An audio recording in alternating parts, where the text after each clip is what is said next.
heck Bob takes, and it's had to pick one out. Really, let's just say it's probably not. I don't really know what But else if there's to tell one you thing guys I've about it. learned, Check this out. reading They an obsessive amount of YouTube comments, is that I'm not the only one They packed so with much awful takes. SSD storage. I mean, look at this one. You've got like the parking Forcing garage. USB-C the on mobile SSD phones equivalent of a forever parking isn't the garage. best Okay, idea. your But first come M.2 on, is Apple's down been here. using Your light second M.2 is up USB here, 2 and for then 10 in here, years. doesn't exactly feel like they're trying to innovate over board here. So that's is right, the folks. second Today I'm going to part be of the reacting to some of the absolute chipset. worst So takes you've got from you guys, one of AMD's courtesy chipsets of here, those of and you then the who second are one that gives it the additional primary sex PCIe Gen characteristically 5 enough range to share it on Twitter, but not before I share you on It's the on this segment. weird little It's daughter awesome. board here. It Corsair. seems to exist Immerse only yourself in the for world's this first top bendable Dr. OLED Slot. 21x9 gaming monitor from Corsair. The Xeneon Flex's ultra slim 45-inch 240Hz display is practically a feast for your eyes. Check it out at the link. 670E ITX product. Is that correct? Don't quote me on that. I could be wrong. There's honestly no real reason to use X670E Internally, on we a have board our like this, though. Don't attack the audience, no matter how wrong or how stupid. But we're making an exception today because you guys specifically put yourselves out there ready But this is for an my rebuttals. ITX motherboard. Let's kick things off by How many elaborating. PCIe devices are you planning to plug into your one PCIe by 16 slot? Anyone? Bueller? One. So really, you'd want to go B series when you're going for a system like this. You know what else you want to do? I guess is not bother reinstalling this top heat sink. Neat. Wow, this is a really bulky SSD. It's got a back plate thing on it here that interferes with using the toolless mechanism, and that's very frustrating. You have another one if you want. Hey, no, this is PCIe Gen 5, baby. Let's go. Oh, and in order to get it apart, I need a Torx driver. Do you have an iFixit kit handy? There's one just behind you. I love this. Dan, why don't you hit me with a merch message while I get my Torx driver out and I get my SSD disassembled, because that's the kind of thing that I can do when I'm supposed to build a system in an hour. Yeah, you're running out of time. You better hurry up. I'm hurrying. Okay, so first up here is from Sterling. Have you ever considered making a stubby version of the cable straps? I know I can cut the existing one shorter, but that feels janky, and I don't want to. Okay, that's fair enough. Okay, so my initial response is, you can just cut the regular length ones shorter, you know. But you thought of that, and you don't want to do that. So I guess my follow-up response is, yes, we actually are planning to do additional lengths of the cable ties. What I suspect is that we would do longer first, just because you can't cut them long, right? You can cut them short, you can't cut them long, but it would be our intention to eventually flesh out our offering with more lengths. I don't know if we're going to add any more colors. If we did add more colors, we'd probably remove some of the existing ones, but we are planning to add more lengths. Want to hit me with one more? Sure, I got another one here. Hello, Linus and team. Greetings from Germany. I just wanted to quickly ask whether or not you're planning to test microphones for streaming or music production. I guess at the labs. Keep up the great work. We are absolutely planning to test microphones in the lab. I'm extremely excited. Sam is our sound guy. We're going to be focused on headphones at first and more consumer-oriented products out of the gate. But over time, you can absolutely expect to see streaming products to the same degree. Are you kidding? Headphones or motherboards or GPUs or whatever. There's the 4070 Ti Super wide. Is that my understanding is that this top slot is only Gen 4. Is that correct? Yeah, you have to use the lower. I do have to use the lower. That's fine. Before we get any further, this desktop Dan's yelling at me. Oh, Dan's yelling at you? Yeah, a top-down camera that's all supposed to be lined up. Oh, I mean, you can get to that when you start, like, building in the computer. Okay, He's just using it as a table. Just a little scared of Dan. Giant The 4070 here and chipset super heavy. Freaking heavy.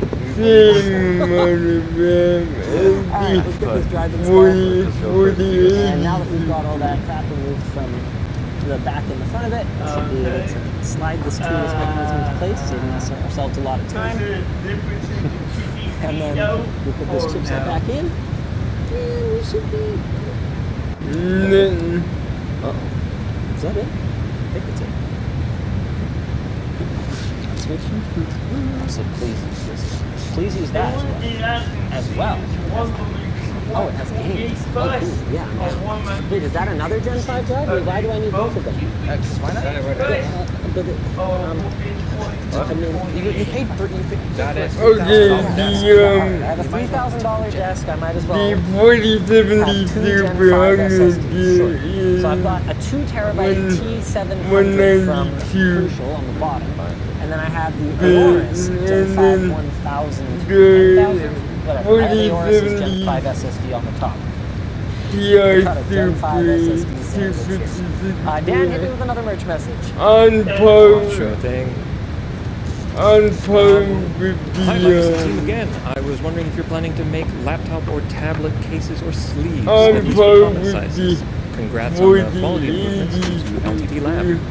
Cases and sleeves, no, but we are working on a laptop bag that I'm really excited about, like a shoulder bag. It's got a super comfy strap, and I think you guys are going to be extremely pleased. If you're the kind of person who has to carry a laptop around, but you don't necessarily want to have a chungus I backpack, don't know. it's going to be the way to go. Do you mind adding that?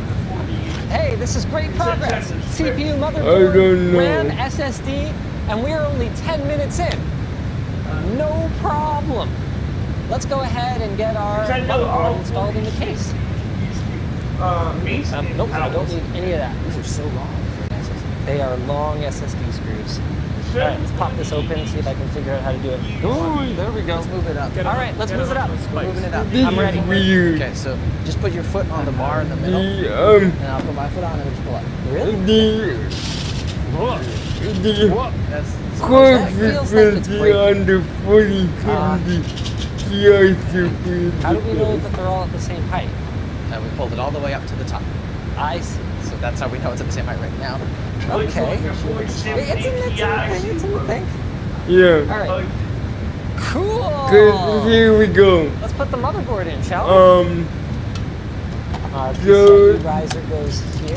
base Oh, megahertz I is wasn't really expecting to see. 2340 It's and pre-wired for Ethernet boost too. is Super cool. boost is 2610. But if you look at the 4080, Oh, interesting. you Our get front I/O. 2295 and And that seems to be 2550. handled.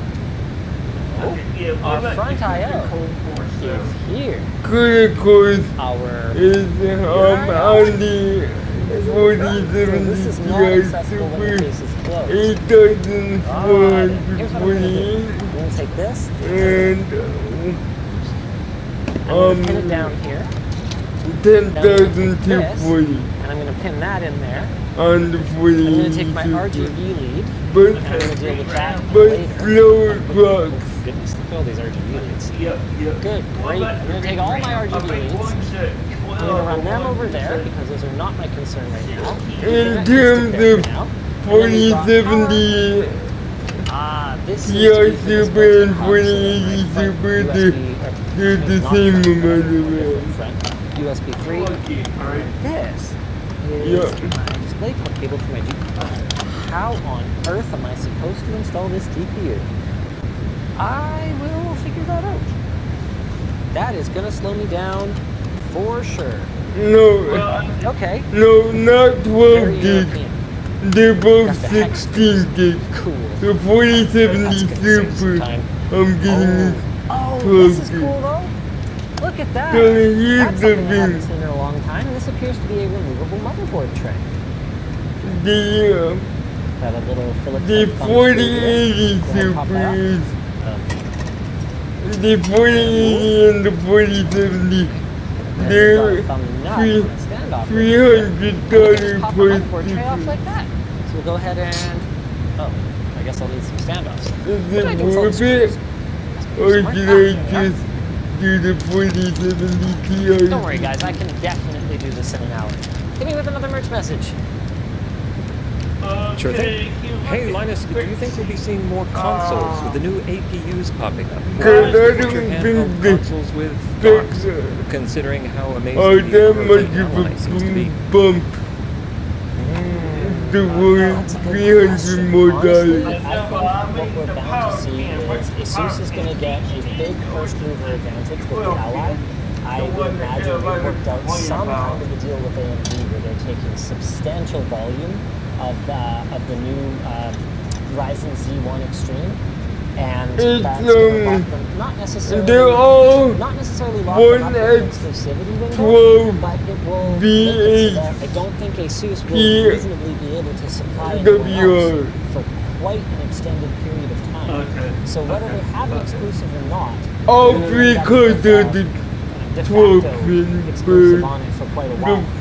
the With that said, for some of the 40, lower 60 volume and players the like the 8 pin. GPDs and INEOs and 1X players of the world, The 4060 I don't think they need such the a last huge one with allocation the of 8 chips pin. that they wouldn't be able to at least start their product development and release Past a small that, quantity on it's Kickstarter all or 12 pin. So with that in mind, then, I don't think anything would prevent them from releasing competing products. The big challenge is that this is going to And the new one that's whether we're talking coming, first-party yes. software support from Microsoft, where they actually alter Windows, whether it's adding a handheld, Yeah, they're all the same matching pin. more unlikely, releasing a handheld gaming edition of Windows, or whether it comes in the form of a third-party, I guess. First and third party sort of mixed around depending on how you do it, but whether it comes from the OEMs themselves. And I've seen some good efforts there.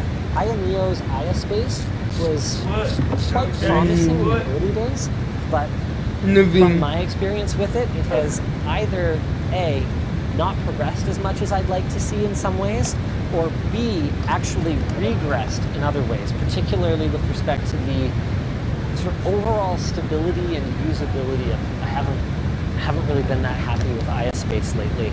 1X Player doesn't have much in the way of software that they integrate with their product, and then ASUS seems to be putting a lot of effort into it, but ASUS, God bless them, I don't think they've ever written a piece of software that I've found usable.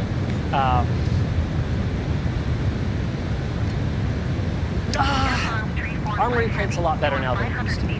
AI Suite was the old branding for it, and it was off. Like, ruin your computer, time to reformat, awful in some cases.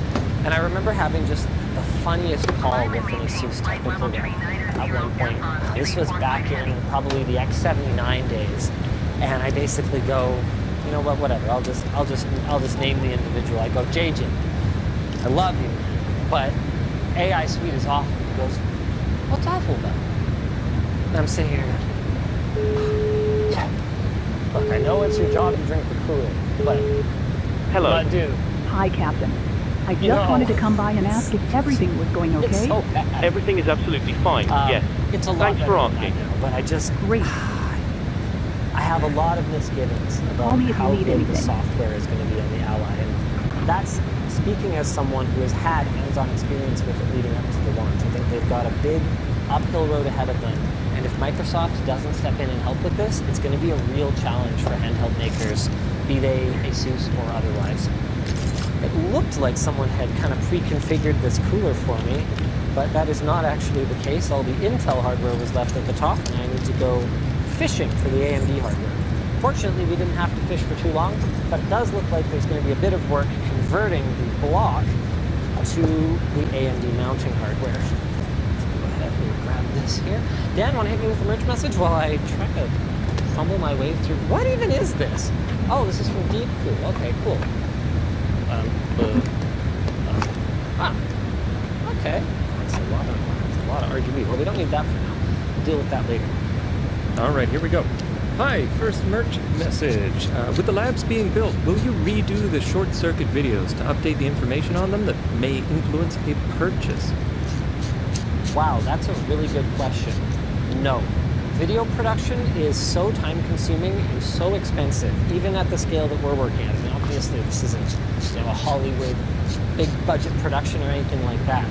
But video, because of the difficulty of editing it, just all the moving pieces, is so expensive compared to text that I just don't think it's realistic for us to go back and re-prep, reshoot, and re-edit and re-upload videos that we have already done, or products If you that we could have please already ensure done. all aisles are clear and bags I are think placed in what's the far overhead more locker, likely that would be is much on those appreciated. videos we might Thank you. include a link in the video description or a pinned comment to say that we've done additional testing, or even more likely is we will simply wait for a next-gen product to come out and replace it, and then we'll go back and use that as an opportunity to test not only the brand new product, but also the original one, and then we can include that data when we review the updated product.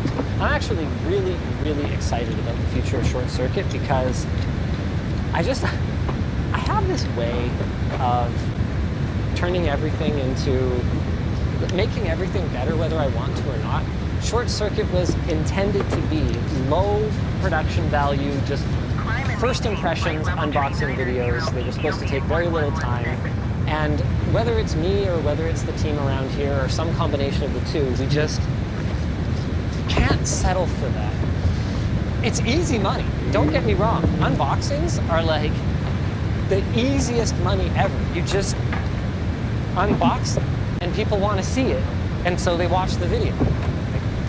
Boom, all you have to do is get your hands on the thing. Okay, no problem, especially at the scale that we're operating at now, where LTT is so prominent in the tech industry, right? Like, all we have to do is call someone up and say, hey, we want to unbox your product on Short Circuit. And they're like, yeah, okay, here you go.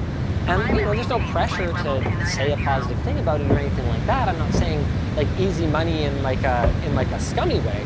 I'm just saying that it's easy views, I guess, is the point. And so with that in mind, we could just keep doing Short Circuit exactly the way we're doing it now. We just, I don't know, we just have this compulsion to do it better. So Short Circuit is going to see a lot more data integrated from the lab as time goes on, with the goal being to turn LTT from reviews into more like projects, more personality driven. It'll have behind the scenes, it'll have roundups, okay? Like, that's something you're far less likely to see on Short Circuit is a detailed video on who makes the best sub $40 power supply, right? You might see a Short Circuit video on one of those products, but you're not going to see the whole lineup and the pros and cons and the explanations of how we tested it. That's going to be reserved for LTT. But Short Circuit is going to become less of an unboxing channel and more of like a quick overview with a sprinkling of review data. And then it'll also hopefully act as a gateway drug to get people over to the lab's website, where we want to get into way more detail about this stuff. Really, really excited about the plan. It's gonna, We're about to serve our take drink time. menu. Choose from our menu of hot tea and I've had it coffee or a observed variety of soft drinks. lots of times, Please make sure both your tray table internally is in and the down from position viewers and in the clear YouTube any comments, items from the that, aisle. Thank you. hey, the lab's going to cost a lot of money and take a lot of time to have any hope of paying off. I know. It's gonna take a minute. But that's okay. That's okay. I think that once we're done, and we'll never be done, but once we're set up, it's gonna be a lot more clear what we're trying to do, and it's gonna be a lot more clear why it's so important. I mean, people don't even know what reviews anymore. It's so frustrating. And you see it everywhere. You'll see something like, we'll post a sponsored video, you'll just see a comment. Someone's like, great review. You're sitting here going, that is not a review. And the fact that you think that that's a review shows just how broken the ecosystem is. Anything that is sponsored cannot be a review. It can still be honest. It can still be fairly comprehensive. It can still be fun, it can still be entertaining, but what it isn't and what it cannot be is a review. Never. Because any sponsored piece of content, whether they had any influence or not, the sponsor has the right to influence that content. And if they didn't have the right to influence that content, you wouldn't have to call it sponsored. So they're mutually exclusive. And the idea here is to take this sort of low-hanging fruit unboxing content and kind of like sneak in substance, you know? Kind of like, it's like, man, I don't know, it's like sneaking raisins into an oatmeal cookie, chocolate chips. You know, like you're still getting the oatmeal cookie, but we want you to, or rather it's like, okay, hold on, no, it's more like sneaking Brussels sprout paste into your chocolate bar. So we suck you in with the chocolate bar. You know, it's tasty, it's very snackable, right? But then, oh, you accidentally learned a whole bunch while you were watching that. Got 'em. That's the goal with Short Circuit. That's where we're going to be heading over the long term. And you've already seen some hints of it if you've been paying close attention on the channel. Like one of the things that we find with LTT is that we can only review like a class of GPU. We won't get the kind, we're not at the point now. I mean, look at the channel. When we upload something, if it doesn't get 2 million, 2.5, 3 million views, it's dragging down our averages. It's hurting us algorithmically. And we can't do that because that hurts our overall reach. That hurts our ability to pay our staff. Look at this. Look at all these people who stand around and watch me make videos now. That hurts our ability to pay our staff, right? That hurts our ability to build the lab. That's unacceptable. So with that in mind, we don't have the luxury then of kind of going, oh, okay, hey, I know we already reviewed the 7900 XTX, but wow, this one that was released by XFX is really cool and does some different stuff and performs about 2% better. How are we supposed to make a 8 to 14 minute video, that's kind of the average for an LTT, on, it's basically a 7900 XTX, but it's got a really great cooler on it and it performs 2 or 3% better. That's it, that's a short, right? You can't justify it. So that's where Short Circuit comes in, because we can kind of take that more casual loose unboxing format, we can include that extra information, and now we have ways of covering these cards and these products that we otherwise just wouldn't be able to justify. We wouldn't be able to spend the filming time and editing time on because they just wouldn't get the viewership that needed to make them sustainable. And I know this is all very inside baseball, and if you guys would prefer to imagine that everything's far more organic and not like a business calculation or whatever else, but I'm not gonna lie to you, right? Like, that's how it works. There are realities that we're working around, and we're not doing ourselves any favors by becoming uncompetitive. So I don't think you guys, I hope you guys don't want us to harm the LTT channel. You guys can wait. Short Circuit. This is pretty sucky. Screw it. Go through the fan. Right! Oh, that. Oh! First one. Hey, good, robust fan. Cool. Well, my bigger concern is I just don't think these radiator screws are very long. You know, look at this. How am I supposed to get that through both a fan and the rear panel of my case, or my radiator mounting bracket, if that's what I'm using? I can barely go through there. I mean, do we have any RGB fans that just use the standard RGB connector? I don't want to see any Corsair. I love your Corsair, but your damn proprietary RGB connector, while much more robust than the industry standard RGB connector, drives me crazy. There are alternatives. Oh, sick. All right, yeah. Did you specifically have those so that we can use them? Am I just not following instructions here? I just wanted nice RGB because we got this beautiful light. Right, that makes sense. And then these have the headers. So the daisy chain, they have a nice. Yeah, this is awesome. Check this out. Pogo pins to handle power and RGB, so you don't have to plug in one of the fans. It's so cool. Just awesome for wiring. Okay, let's go ahead and peel these peels. Although I am still concerned. These are really my peel starter here to grab the thing. Okay, perfect. That's good. I am concerned these screws are still not going to be long enough. Yeah, that's borderline. Do you mind grabbing me the radiator screws from the screws bin? Cool. All right, well, in the meantime, what I can do is I can put the motherboard tray in and again with another merch message. Yeah, I sure can. I have multiple X3D and none X3D 7950X CPUs.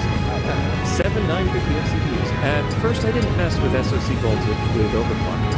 I ran the CPU for about a month and then changed my SoC voltage to 1.25. Is my CPU degrading? Okay. Yeah, that's a really good question, actually. The answer is yes. From the moment it is birthed in the fab to the moment it ultimately dies, your CPU is degrading. The way that manufacturers set their stock voltage, their safe voltage, is by running, like, not just a couple of these CPUs, but hundreds upon hundreds of these CPUs under various loads, under various conditions, over an extended period of time, and observing the failure rate. They then take that observed failure rate and they extrapolate it to kind of an even longer period of time than they can test based on parameters that they've created. So based on trends that they've observed in the past, and they create sort of the safe operating voltage range. But just because you're at a safe operating voltage doesn't mean that it's not degraded. It's kind of like a safe RPM range for your car. Like let's say you redline at 8,000 RPM. So does that mean you can run at 7,999 RPM forever? Well, no, obviously not. If you ran at 2,000 to 3,000 RPM, cruising along on the highway, that engine's going to last a lot longer, right? And if you're constantly going low and high, almost at the red line, but no, it's not the red line, but almost at the red line, it's not going to last as long, right? The question is just, how much of that risk are you comfortable with? Are you the kind of person who's happier running at exactly AMD's stock voltage, what AMD said was safe? Right? Recent controversy. Or are you the kind of person who wants to push a little harder, knowing that based on that you have multiple 7000 series chips kicking around, you could just replace it if it dies? I'm not saying that's necessarily, the most responsible approach, but it's certainly an approach. And it seems to be one that you can afford. So it all comes down to how much maintenance you want to do on your computer. Go ahead and hit me, Dan. Before we do that, let's see with that. It's a 30-minute warning. 30 minutes? I can't even get this radiator mounted. How on earth am I supposed to do this in 30 minutes? Okay. I can do better than this. How is this going? What the? How does this fit in the thing? This does not seem to be... are you sure this is for this fan? Yes. Fairly certain. Fairly certain? They were all together. Uh-huh. Okay. But I believe that you have to, connect it to a base. Okay. That clearly has to go in there. Oh, wait. I think I see it. I think it slides down and then... Oh. It's gotta... That's gotta go there. Nope. Okay, what?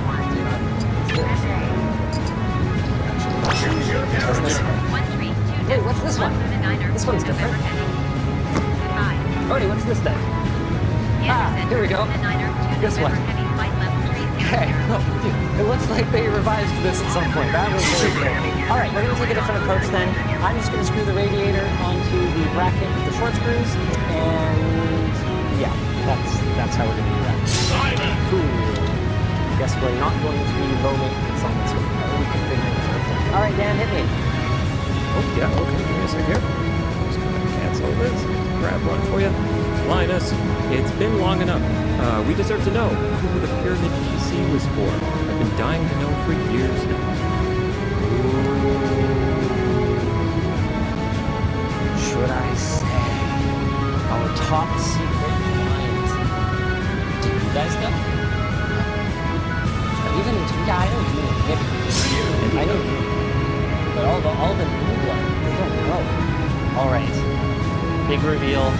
This is what you guys get for watching me for half an hour. fumble with the radiator. And I feel like Sorry for the intrusion. Just wondering if you'd like a drink? No thanks. Working No on this one thing. You give me a call if you change your mind, though. All right. It was for the, I'm not going to say the exact person, but it was for a member of the leadership team at the time. Because who else would do that? Would write us essentially a blank check and say, I want my computer to be in a pyramid. Like Illuminati. Yeah, any PC, anything is fine as long as it's a pyramid. That was pretty much how it went down, and we agreed to build the finest pyramid PC we possibly could. That's what we ended up with. I'm actually really, really proud of that project. Alex and the team did a fantastic job considering all the logistical challenges that took place at the time. We were renting the set space and this kind of crazy stuff that you guys don't always see behind the scenes. But sometimes I gotta tell you, it is a miracle that we get our videos across the finish line, let alone in the kind of finished state that they ultimately are. Okay. Well, that seems really good. Sure. Let's do it like that. Yeah, does that seem good? That seems good to me. Everything about this situation seems good to me. Dan, hit me. Sorry, just laughing at that metaphor dangling by the tubes. Hey guys, I know you talked about doing a laptop bag, but what about a crossbody sling? We are actually working on a crossbody sling. The concept we had in mind for it was kind of a Steam Deck / ROG holder sling carry bag thing. The problem is that there's such a range of handheld gaming device sizes and shapes that we're having a really hard time narrowing down something that fits all in one size. And then what we're not sure about is, okay, if there would be multiple sizes, is there a large enough of the total addressable market to justify creating multiple versions of the product? Because what we're realizing is that something like a Steam Deck has absolutely no chance whatsoever having something that's designed for, say, the Switch OLED. And something like the Switch OLED looks comical, something that's designed by a Steam Deck. Like it's swimming. So we just haven't found the right middle ground yet, and I think what we're going to do is we're going to focus on our laptop bag and our messenger bag, which this is the first time I'm mentioning it, I think. And then once we've got that absolutely nailed down, then we can maybe come back to the crossbody sling. I think that's kind of what we're doing. Alright, let's go ahead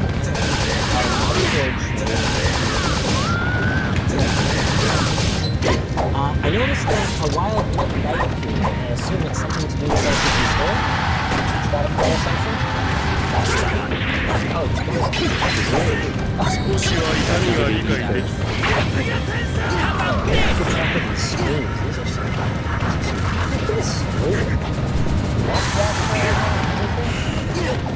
what kind of screw you got?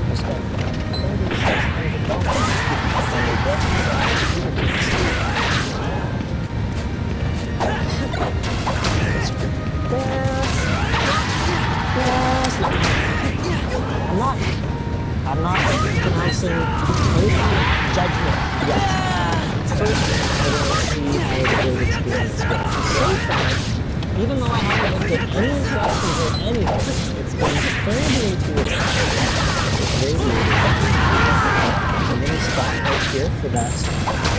What table is this up? For the space for the table? This is really nice. Oh, that's I think it's in there next. Okay, where's the hole?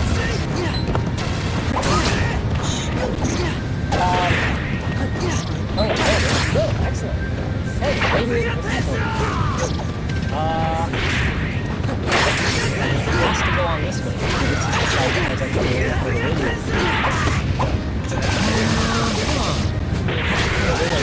Yes. It's not the prettiest thing. Dan, hit me. Sure thing. of all due work and commitment. I'd like to know if the wooden PC desk you made would be something you'd work with framework like a toy.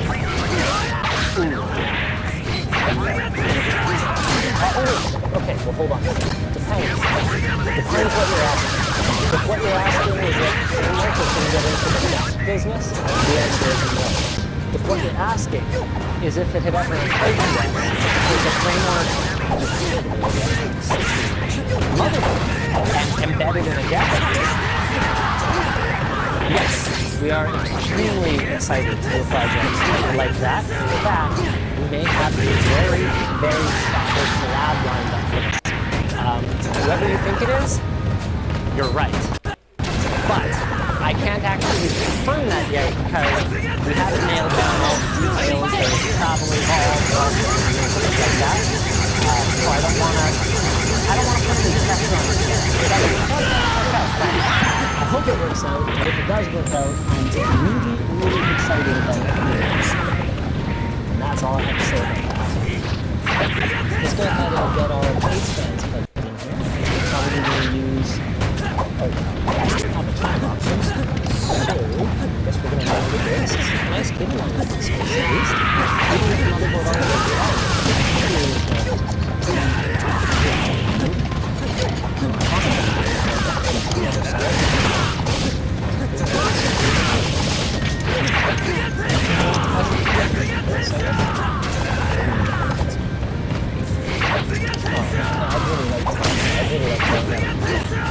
Oh yeah, I got it. No problem. Awesome, got it. All right, here we go. Let's try. Yeah, how about this one? Hey, Linus, what are inspiration? What are some good sources not about YouTube that you use to build a successful business? Also, awesome backpack, and can't wait for your sack. Okay. That's cool. Oh, right, I guess you wouldn't. That makes sense. Man, business resources. The best answer I can give for that is that it's a lot. My Google Newsky is almost exclusively tech news. Business news, whether it's like business or whether it's just like management tips and articles and stuff about that, it's never the best.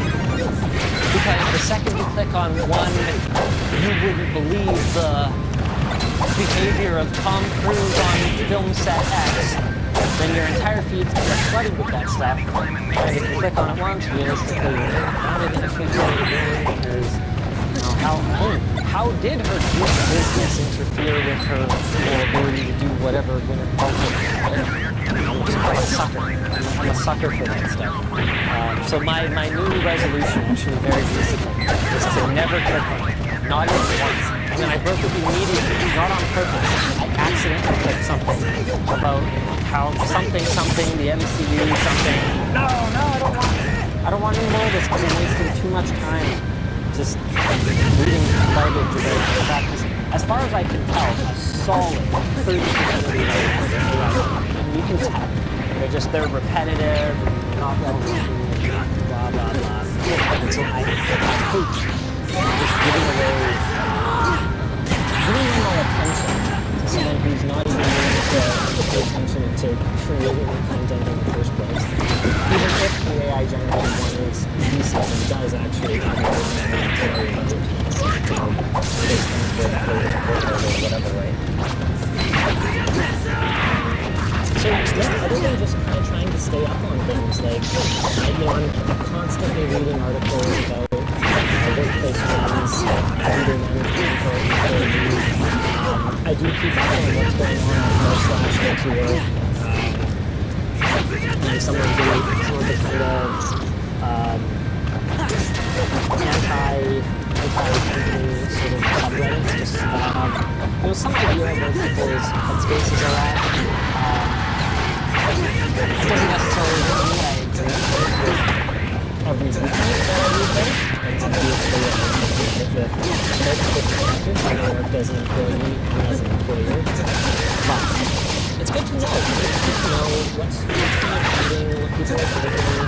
I don't want to get blindsided by quiet quitting. right? I don't want to wait to notice that people are actually working. I'm just kind of waiting to be that's pretty much how I do it. You just have to kind of show an interest, and the almighty algorithm keeps feeding you whatever you tell it you want to see, I guess. You got about 15 minutes left. I'm ready. I just can't do it. Yeah, that's the most important thing to put in the computer right now. Yeah, I do. Yeah, okay, fine. I have to do it in here because it's a pass-through. I don't even know whether you can comes up. You want another one? I don't know how I'm going to get this RGB do that. Because I don't want to see it through the top. It's got this massive cables on it. Just stick it over to the other side. Here. Would you guys mind taking this? Yes.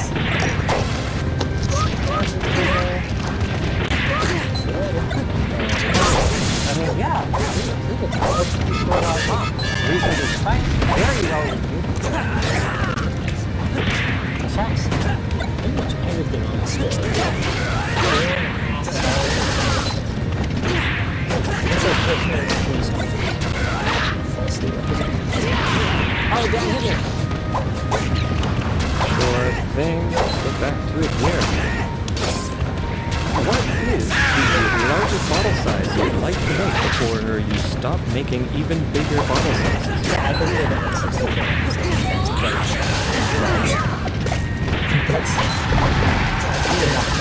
I mean, you could make one the size of those, workplace water cooler bottles. Yeah, I mean, we could. I think if it was a vacuum insulated one like the rest of them, it would be a flipping time. Put a handle on each side. I'd say something more likely for you to see from us. Would be some kind of water bottle system. What that means, I will allow you to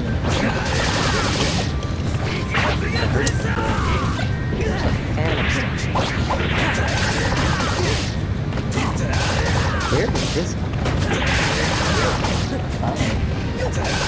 Okay, not from me. Okay.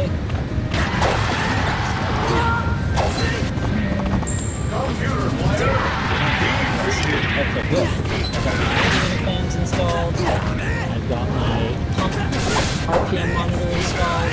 I've got these cables. Just these cables. We're getting frazzled here. I've got my tubes installed. I've got this jammed in here. All my RGB is hooked up. We are making progress here, guys. Okay, 24-pin extension goes in that. These are really nice cables. Wow, are those ever flexible? Whoa.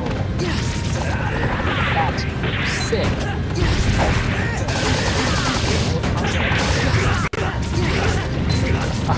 Did those power cables cover the system?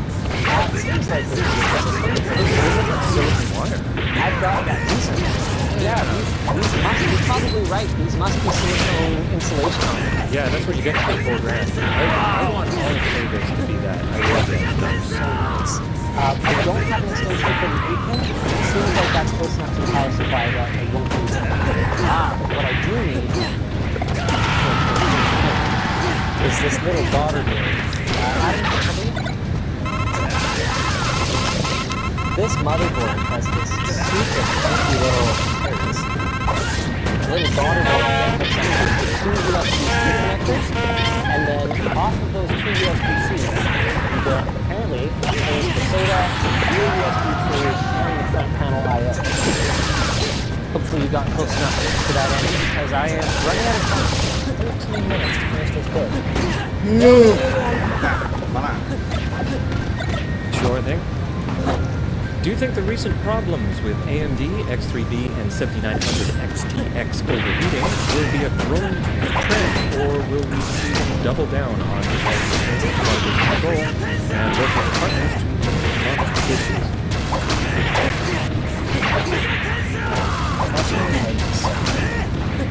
And the reason for that is that we are heading into, this is all these companies, but we are heading into really unbelievable territory. This is uncharted. These main processors processors that are so small that the newest physics as we knew them before are no longer applicable. So, even now, I don't think that we are heading into greater reliability, but I also have a certain amount of trust in the quality control of AMD and Intel, and the fact that they managed to create these products as well is a truly impressive I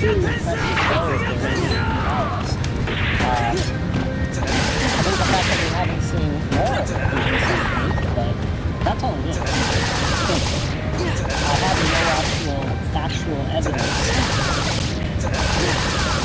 to support a theory that they will continue to do a great job of this engineering and manage to make these products reliable at all.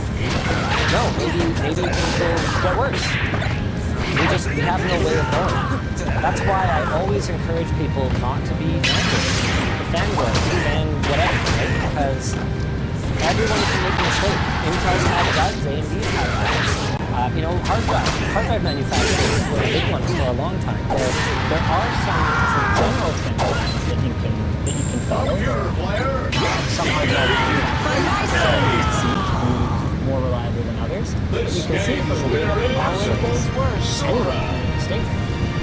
And a lot of the time, the reliability evaluation that they're doing on these products is based on extrapolated data. Because they're not actually testing a product for 5 years to see how it does over 5 years. They don't have 5 years in the product development. So knowing that, we know that everything is kind of the best guess, and we just hope that the people guessing are a lot smarter. Sometimes they are, and sometimes they are, but they make a mistake. You have 10 minutes and you have not installed a monitor yet. I am doing my best, okay? I am installing my front panel headers, Adam. Dan, you want to hit me? Yeah, sure. Absolutely. Let's go back. That's very important. Yeah. Sticks up so far from this motor. I think ridiculous. Yeah, having the RGB is probably a requirement. Okay, let's see. I can't exactly say I built it in the same amount of time though if I don't include the RGB. No. Right now, I'm curious about sustainability and green solutions, products from bio-waste, solid-state batteries, thermal battery fusion, etc. Any new sustainable or green developments that stand out to you? Oh, wow. I mean, you mentioned a huge one. I would love to see... Wait, did I have to plug in this extension at all? Are you kidding me? This reaches just fine. It's right here. Here's my front... You know what? I'm leaving the extension. I don't even care. Power LED. Yeah, solid-state batteries look like they're going to be a really big one. Not just solid-state, but any battery technology that's less reliant on some of these really, really awful metals that they're mining to build current packs right now. That would be great. Thanks. I'd love to see solar finally make sense anywhere other than like Texas, places that you don't necessarily get sun all year round. But right now, it's just not efficient enough to make a ton of sense, especially here in the wet coast, where we get more rain than sun. Yeah, really anything to do with sustainable energy.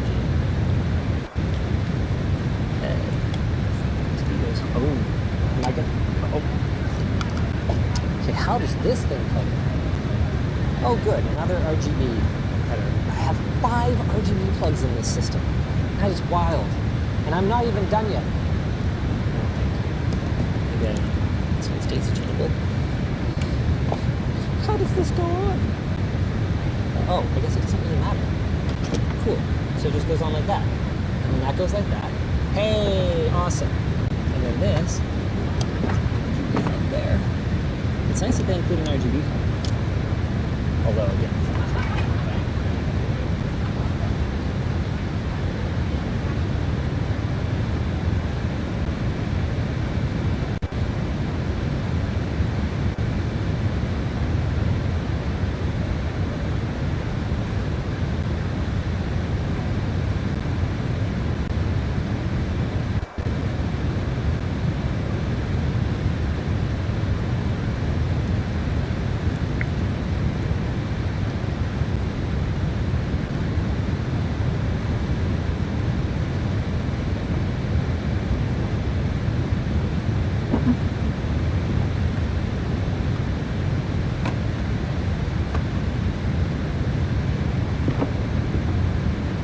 browser extension. Free browser extension. Free browser extension. That automatically applies coupon codes when you check out online. Free money, basically. It's literally free money. It doesn't make sense to not be using this. So what's the catch? There is no catch. Join honey, join honey, join honey. Honey. Honey. Honey. Honey. Honey.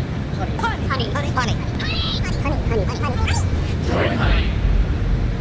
Yeah, I hate to break it to you, but your favorite influencers sold you a lie. Honey is a scam, and the majority of claims promoted by those influencers aren't even remotely true. But it gets worse. Honey hasn't just been scamming you, the consumer, they've also been stealing money from influencers, including the very ones they paid to promote their product. And I'm not just talking about a few bucks here. I believe the scam has likely cost content creators millions of dollars. Sound crazy? Well, I didn't believe it at first either, until I experienced it myself firsthand. In fact, I'm confident this might just be the biggest influencer scam of all time, which is insane considering Honey is owned and run by PayPal, who purchased this company for $4 billion. This three-part series is the result of a multi-year investigation where I believe I've uncovered signs of advertising fraud, affiliate fraud, the illegal collection of personal data, deception, lies, coercion, extortion, the list goes on. I've reviewed hundreds of documents, adverts, sponsorships. I've reviewed emails between Honey and merchants, interviewed victims. Believe me, this runs deep. Now, I want to be clear, the views, allegations, and conclusions expressed in the series are my opinions, based on evidence I have gathered, which will be shared throughout. With that said, ladies and gentlemen, this is the Honey Trap.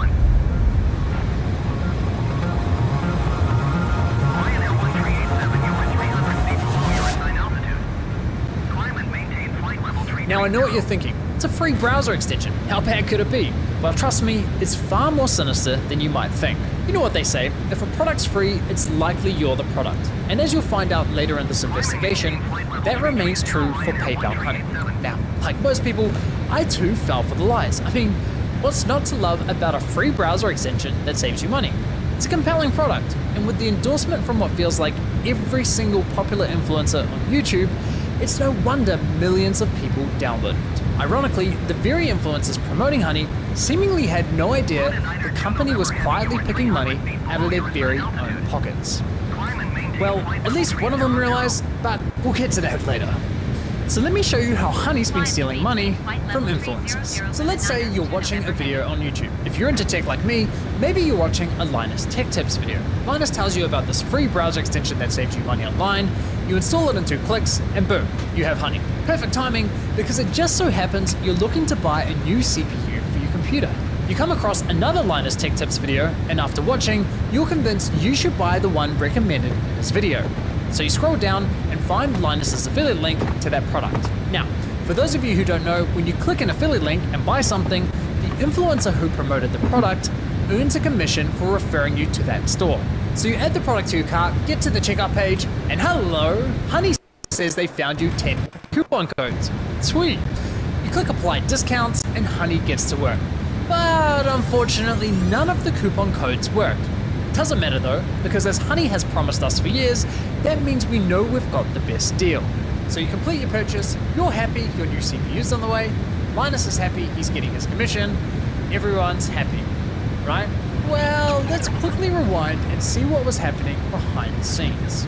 You see, after clicking Linus's affiliate link, you'll notice in the URL there's a tracking tag labeled Short Circuit. That's a reference to one of Linus's YouTube channels. And this tracking tag is how Newegg knows who to pay a commission to. We can also see that this tracking tag has been saved on my browser in the form of a cookie that will expire in 30 days. That way, if we only decide to complete the purchase a few days later, Linus will still be credited the sale. It's kind of like when you're at a department store buying a TV, and the salesman who helped you gives you a referral card or a receipt with their name on it, so when you eventually get to the checkout counter, the clerk knows which salesman to award the sale to. You can think of affiliate cookies as a digital version of that. So what happened when we got to the checkout page? Well, once Honey popped up, watch what happened to Linus's affiliate cookie after we clicked apply discounts. You see that? Honey came in, removed Linus's affiliate cookie, and replaced it with their own, claiming credit for the sale and pocketing the commission money for themselves. Yeah. Now, if we quickly go back again, we can see what's causing this to happen. After clicking apply discounts, what you'll notice is that in the top left corner of your browser, Honey discreetly opens a small new tab, which acts like a simulated referral click, as if they were the ones to refer you to the website, even though you're already on the website and at the checkout page. Once that page is finished loading and has stuffed PayPal's affiliate cookie, the tab automatically closes, leaving you blissfully unaware that anything ever happened. It's very sneaky. Now, when I first discovered this was happening, I thought, there's no way. Why would all these high-profile influencers be promoting a company that is actively poaching their affiliate commissions? It didn't make any sense. So to make sure I wasn't going crazy, I went on a honey testing spree, clicking one affiliate link after another, and it kept happening. But even after all those tests, I scoured the internet to see if anyone was talking about this and found nothing. Okay, there was this one debate about it on the Y Combinator forum, but nothing concrete. Besides that, virtually nobody was talking about this, adding fuel to my doubt. So I figured, screw it. I'll reach out to Honey and ask them directly. And sure enough, they came back to me with the following. If Honey is activated and is the last program used while shopping on a site, it is likely Honey will receive credit for the purchase. I was right. Just like that, my investigation into Honey began. Now, some might consider what PayPal's doing here dirty or highly unethical, but personally, I can't see how it's anything short of fraud. I mean, just imagine something like this happening in a real-world scenario. Let's say you're at a department store looking to buy a new TV. A salesman spends time running you through your options. You decide to buy, he gives you his referral card, you get to the checkout, and right as you're about to pay, a sleazy salesman pops up going, "Hey, shall I check if I have any coupon codes for you?" Naturally, you say sure. He snatches your referral card without you ever noticing, looks for coupons, says sorry, no luck this time, but instead of handing back the original referral card, he hands back his own. PayPal didn't refer the customer to the store, they didn't promote any of the products, the salesman did that. PayPal provided absolutely zero value to the customer, yet they were rewarded for the sale. But because this is all happening online, buried behind clicks and cookies and tracking data, there's little to no transparency that this is ever happening. Okay, but what if Honey had found a working coupon code? Would that make it okay for them to claim the commission? Honestly, no, I don't think so. The fact remains that Honey didn't refer the customer to the store, nor did they promote the product. Look, don't get me wrong, I'm a consumer myself. Saving money matters, especially when money's tight. But this scam doesn't just affect wealthy influencers. There are hundreds of thousands of small creators, bloggers, artists who rely on affiliate commissions to support their craft. Sure, you could argue that Honey may have convinced the consumer to complete the purchase by providing a discount. But let's be real, if you're already at the checkout with your items in your cart, you already have a high intent to purchase. And again, this would never fly in a real-life sales environment. No department store is going to allow a salesman to hang out at the checkout counter, casually handing out coupon codes while simultaneously stealing commissions from the other sales reps. So why are we allowing a corporate giant like PayPal to do it on the internet? Now, believe it or not, this first example I just showed you with Linus is just one of 3 scenarios in which Honey poaches affiliate commissions, and the next scenarios are even worse. But before I show you how bad scenario 2 is, it's important you understand the fundamental system Honey is exploiting. You see, in affiliate marketing, there's this thing called last click attribution, which basically means last click wins. For example, you might click on a shoe blogger's affiliate link for a pair of Nikes, but you don't buy right away. Later, you click on a YouTuber's link for the same shoes and complete the purchase. In this scenario, the YouTuber gets the commission and the blogger gets nothing. There are other models like first click, where the blogger would win the commission, or dynamic click, where the commission is shared. But the industry went with last click because while it's not always the fairest, it's the easiest to implement. Therefore, it became the industry standard. Now, when it's blogger versus YouTuber for a sale, honestly, I'd say last click is usually fair. But when it's anyone versus Honey, there's no real competition. Honey pops up right at the end of your purchasing journey, virtually guaranteeing they'll win that last click. They of course know this and do anything they can to get that last click, even when there's no coupon codes to offer. Which brings us to scenario 2. Honey Gold, which is now called PayPal Rewards. Here's how it works. When you get to the checkout and Honey Gold is available, Honey pops up and is essentially saying, "Hey you, consumer, click this button here so PayPal can claim the commission for the sale, and we'll share a portion of that commission money with you in the form of points." It's basically a lame cashback scheme. And it's genius because if there are no coupons to offer, but the store is participating in Honey Gold, it gives Honey another reason to get that last click.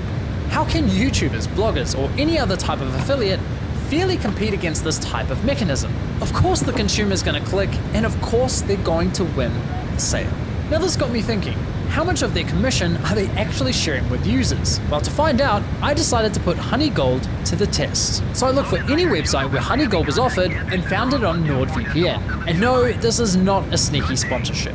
So I signed up for NordVPN's affiliate program, which offers 40% commission on successful referrals. After getting approved into the program, I received a custom affiliate link for my YouTube channel.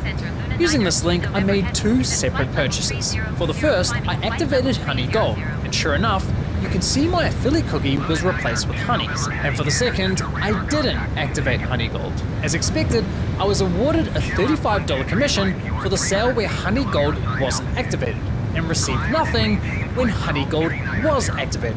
For the first time, I experienced Honey poaching my own affiliate commission. So how much of my stolen $35 commission did PayPal share as cash back with my Honey account, aka consumer?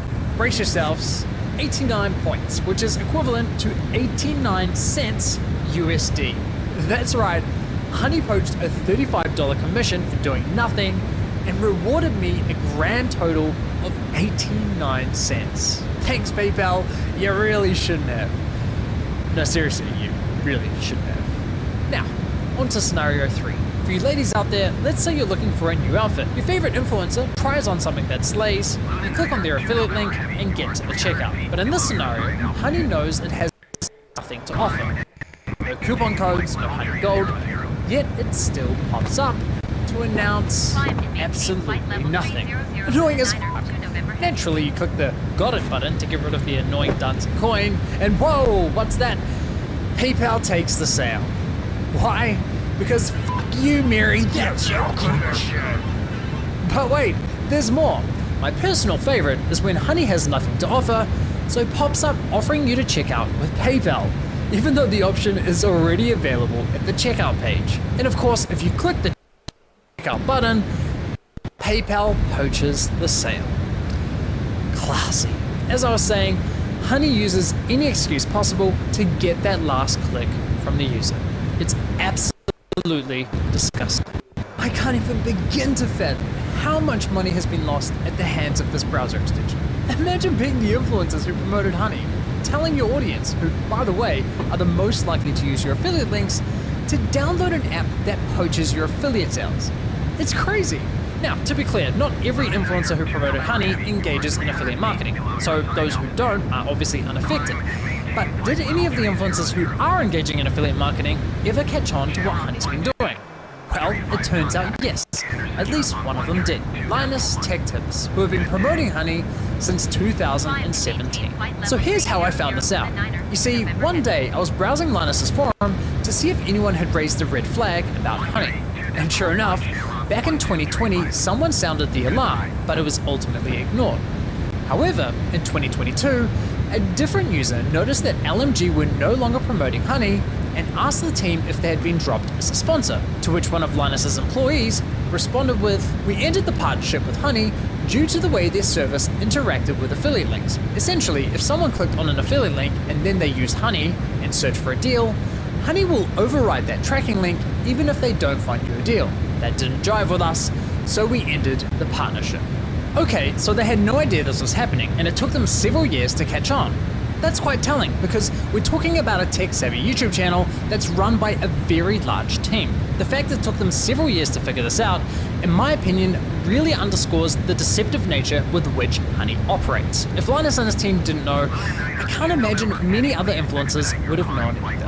Now, I have to say, as a long-time viewer and supporter of Linus's channel, I'm incredibly disappointed they weren't more public with this discovery. I get this specific issue doesn't directly affect their viewers, but surely they must have realized the wider impact this could be having on the creator community, a community they're a part of. I think that matters. And it's not as though they only promoted Honey once or twice. They did approximately 160 sponsored segments, all of which remain live on YouTube. Those videos have accumulated around 194 million views. According to my data, that makes Linus's company, LMG, the third largest promoter of Honey on YouTube. So yeah, in my opinion, they should have made more noise about this. But what's truly baffling to me is that after LMG ended their partnership with Honey, they then went ahead and partnered with a company called Karma Now, a coupon browser extension that literally engages in similar behavior. Now, I did reach out to LMG about the situation, and I'll be honest, their response was not to my satisfaction. They didn't address the majority of my questions, however, they did at least provide some important context about their dealings with Honey. LMG stated that as soon as these issues with Honey were brought to us, we tried to work with them to remedy them. After a few calls, we were informed that they weren't willing to change, so we stopped working with them across all channels. So let me get this straight. One of Honey's biggest promoters goes to them and says, "Hey, can you please stop overriding our affiliate links?" And Honey effectively goes, "Nah, not happening." Assuming I've got that correct, and if true, that just goes to show what little regard Honey has not only for content creators, but also their partners. Now, as for LMG's less than ideal response, I did press Linus's team to address the rest of my questions, but never heard back from them. But it's time to shift gears, because unfortunately, this scam runs much deeper than stolen affiliate commissions. It's time we talk about how Honey used these influencers to sell you a complete lie. How they sold you a product that was doing the opposite of what they promised. You see, as I was testing Honey across different stores, I was encountering a reoccurring issue. When I reached the checkout page, Honey would claim it couldn't find me any coupon codes. Yet when I searched manually, I found working codes with ease. And even when Honey did find me a code, I was often able to find another code of better value. Kind of strange, given their claim that... Well, thanks to Honey, manually searching for coupon codes is now a thing of the past. Another oddity was that Honey would often only find me Honey-branded coupon codes, such as Honey 5 or Honey 10. Why would a store only have Honey-branded coupon codes? Kind of weird, right? But the biggest red flag was that when I tried submitting the better coupon codes I'd found, Honey wasn't adding them to their database. So why not? Well, eventually I figured out what was going on. It turns out that one of the key benefits for stores partnering with Honey is that they are given full control over which coupon codes go live on the platform, if any at all. I discovered this while listening to a podcast produced by Honey, which appears to be aimed at attracting new businesses to joining their platform. In this podcast, an employee from the Australian clothing store, Princess Polly, discusses the benefits of partnering with Honey. What would you say to any brand that is considered working with Honey but hasn't yet? I would say missing out on converting customers. Like I said before, Gen Z is super discount savvy. You can't ignore the fact that they will hunt for like discount codes and they might find a better deal. With Honey, you can also control the discount code percentage, which means like they will potentially find a higher discount code on the internet. It literally lets you control like the customer journey, convert and control like the discount code percentage as well. This is insane. She's basically saying Honey is great for businesses because it encourages users not to bother hunting for coupon codes. And it allows businesses to control which coupon codes are shared with consumers. Now, I was able to further verify this on Honey's website, specifically the FAQ page for partners, which clearly states, as a partner, you have control over the content hosted on the Honey platform. So yes, even if Honey knows of a coupon code that offers say 20% off, but a partnering store tells them, hey, only share a 5% off coupon, then that's the only discount Honey will apply to your cart at the checkout page. I mean, holy shit. Honey wasn't finding you the best deals possible, they were intentionally withholding them from you for their own financial gain. This completely invalidates Honey's core value proposition to consumers. For years, they sold you the lie that they would find you every working coupon code on the internet and apply the best one to your cart. But nope, complete and utter lie. They have literally been feeding you coupon codes that were approved by the partnered stores who were paying. And can I just say, the double messaging here is hilarious. Because on one hand, Honey has appealed to consumers by promising to find the best deals possible. But on the other hand, they appeal to businesses claiming that Honey helps prevent consumers from finding the best deals. It's absurd. Now, when you think about it, this all makes complete sense. I mean, why would any online business pay Honey for sharing their highest value coupon codes with its 20 million users? That's not an appealing partnership whatsoever. So, to make a partnership more attractive, Honey told businesses, hey, if you partner with us and pay us an affiliate commission, we'll let you control which discount codes are shared on our platform. And we'll tell our consumers we scoured the internet and found them the best deal possible. Everybody wins! Just not the consumers or the influencers. With this discovery, I decided to do a thorough audit of Honey's advertising campaigns. And yikes, the ads, the sponsorships, everywhere you look, it's lie after lie. I wouldn't be surprised if this ends up going down as one of the most aggressive, shameless marketing scams of the century. Just look at this insane list of videos that were sponsored by Honey. According to my data, they sponsored almost 5,000 videos across roughly 1,000 different YouTube channels, racking up an unbelievable 7.8 billion views. Give me a call if It's you need crazy. anything else. So now that we have a clearer picture of how Honey operates, let's reflect on some of their claims. Honey will find every working code on the internet and apply the best one to your card. If Honey can't find a discount code for you, then you can rest assured that there's not a single discount or promo code on the internet. It's a free browser extension that automatically finds you the best promo code for anything you purchase online. You literally don't spend money. Honey searches the known internet for every promo code ever used. This means you always get the best deals without even trying. What Honey does is take money and they put it in your pocket. If there is any way to save money on your purchase, they'll find it. Getting you the lowest prices possible at checkout. You are always going to get the best deal no matter where you're shopping. Amazon, eBay, Best Buy, doesn't matter.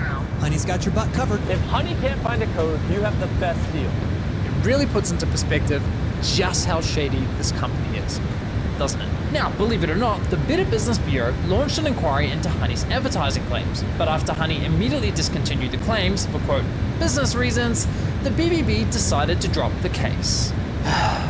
Honestly, at this point in my investigation, I thought I'd seen the worst of it. I thought I understood the full picture of Honey's shady business model. But here's the thing, what I haven't told you is that there were instances where Honey would actually work really well, finding me incredible discounts that seemed almost too good to be true. Now, it wasn't very often, but enough to confuse me. And there were even times when they weren't poaching affiliate commissions by claiming the credit for sales. These inconsistencies bugged me. It didn't add up with everything else I had discovered. It was clear I was missing something. But once I finally figured out what that was, I uncovered an even darker side to PayPal's scam, one that targeted an entirely new victim. We started having problems where customers would get in touch by our support saying, oh hey, I just tried to use this discount, the 60% off coupon, and it doesn't work. I'd be like, dude, that is not your discount, like how did you get that? And they'd be like, oh, it just showed up through the Honey extension. Yeah, it costs us thousands, and I haven't even looked into how far back it went. At the end of the day, I can even make your numbers work, and if Honey is going to steal 10% of your revenue all the time, you're going to have to raise prices at the end of the day, and it's just like a really awful business model. We've been so bad at that for so long.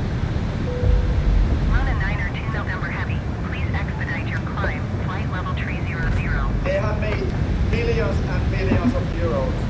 I call it to be delivered justice to these motherfuckers. I get told that they had posted flyers everywhere in the city, and I mean everywhere. High schools, malls. They need to go in, even if there's a security guard, even if they're gonna be taken away. If somebody goes home walking, they will be fired. They sent 18 people outside my door having a quote-unquote protest. We are having war with other sites as well.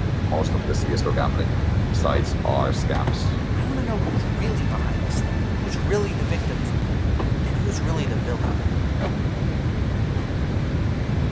In our last video, we got bribed, but instead of taking it, we exposed the people who offered it. Now it's time to expose the rest of the Counter-Strike gambling industry and the influencers who promote it for a year. Let's start with the basics of what Counter-Strike gambling really is, though. Counter-Strike. Browser extension. Free browser extension. Free browser extension.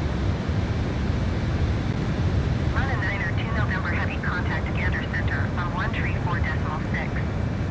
Good day. 134.6 Luna 9 or 2 November Heavy. Goodbye. Gander Center Luna 9 or 2 November Heavy is passing flight level 29 or 5 climbing flight level 300. Run a 9 or 2 November Heavy Gander Center radar contact continued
whole chickens. Whole chickens. Chicken is one of the most common whole served animals. And so that's why I thought it would be worthy of doing a whole episode about. Why didn't you say worth it? What?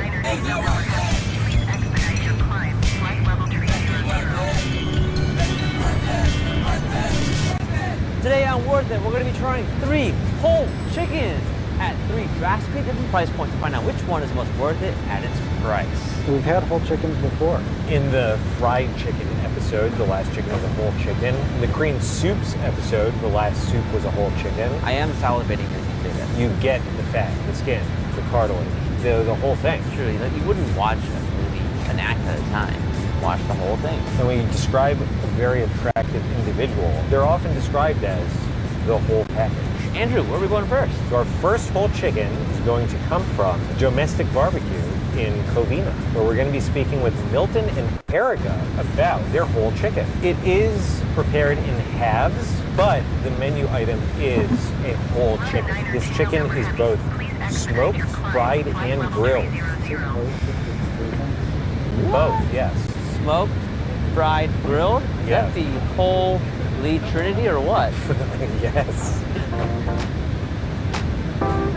How would you describe Domestic? California style barbecue. It's not Texas style, it's not Mississippi style, it's our stamp on barbecue. We take a lot of the regional classic barbecue technique and some of the flavors, and then we blend it into our own. We'll use different wood blends, different dry rubs. It's the flavor and balance between the wood and the seasonings that we use that make it unique. Where does your background in barbecue come from? Backyard.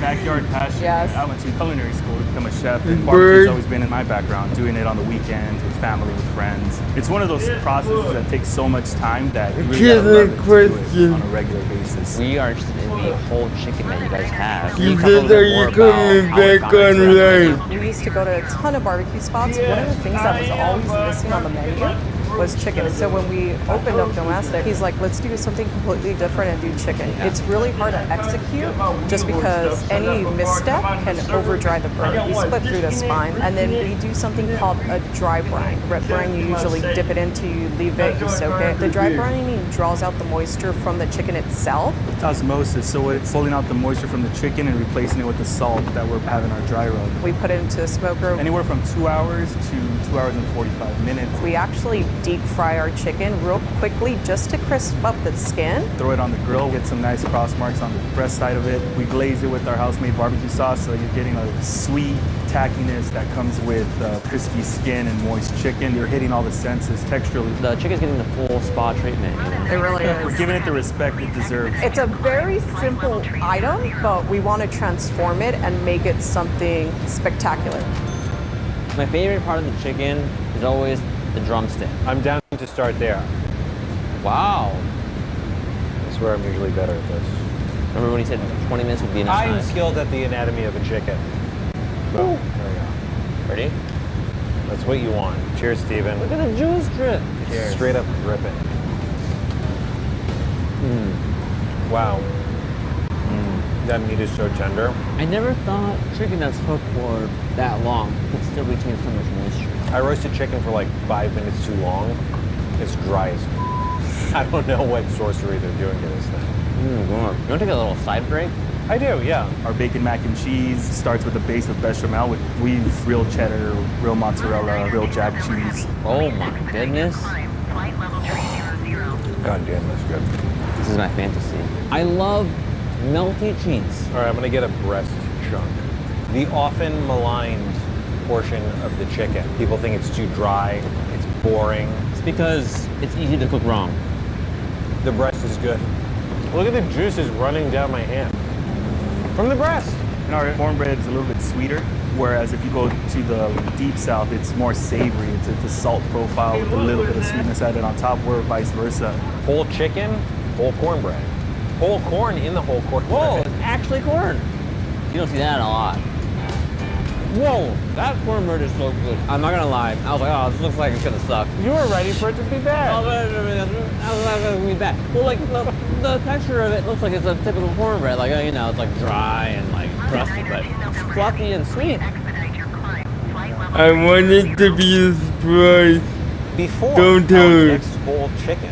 A whole chicken fat.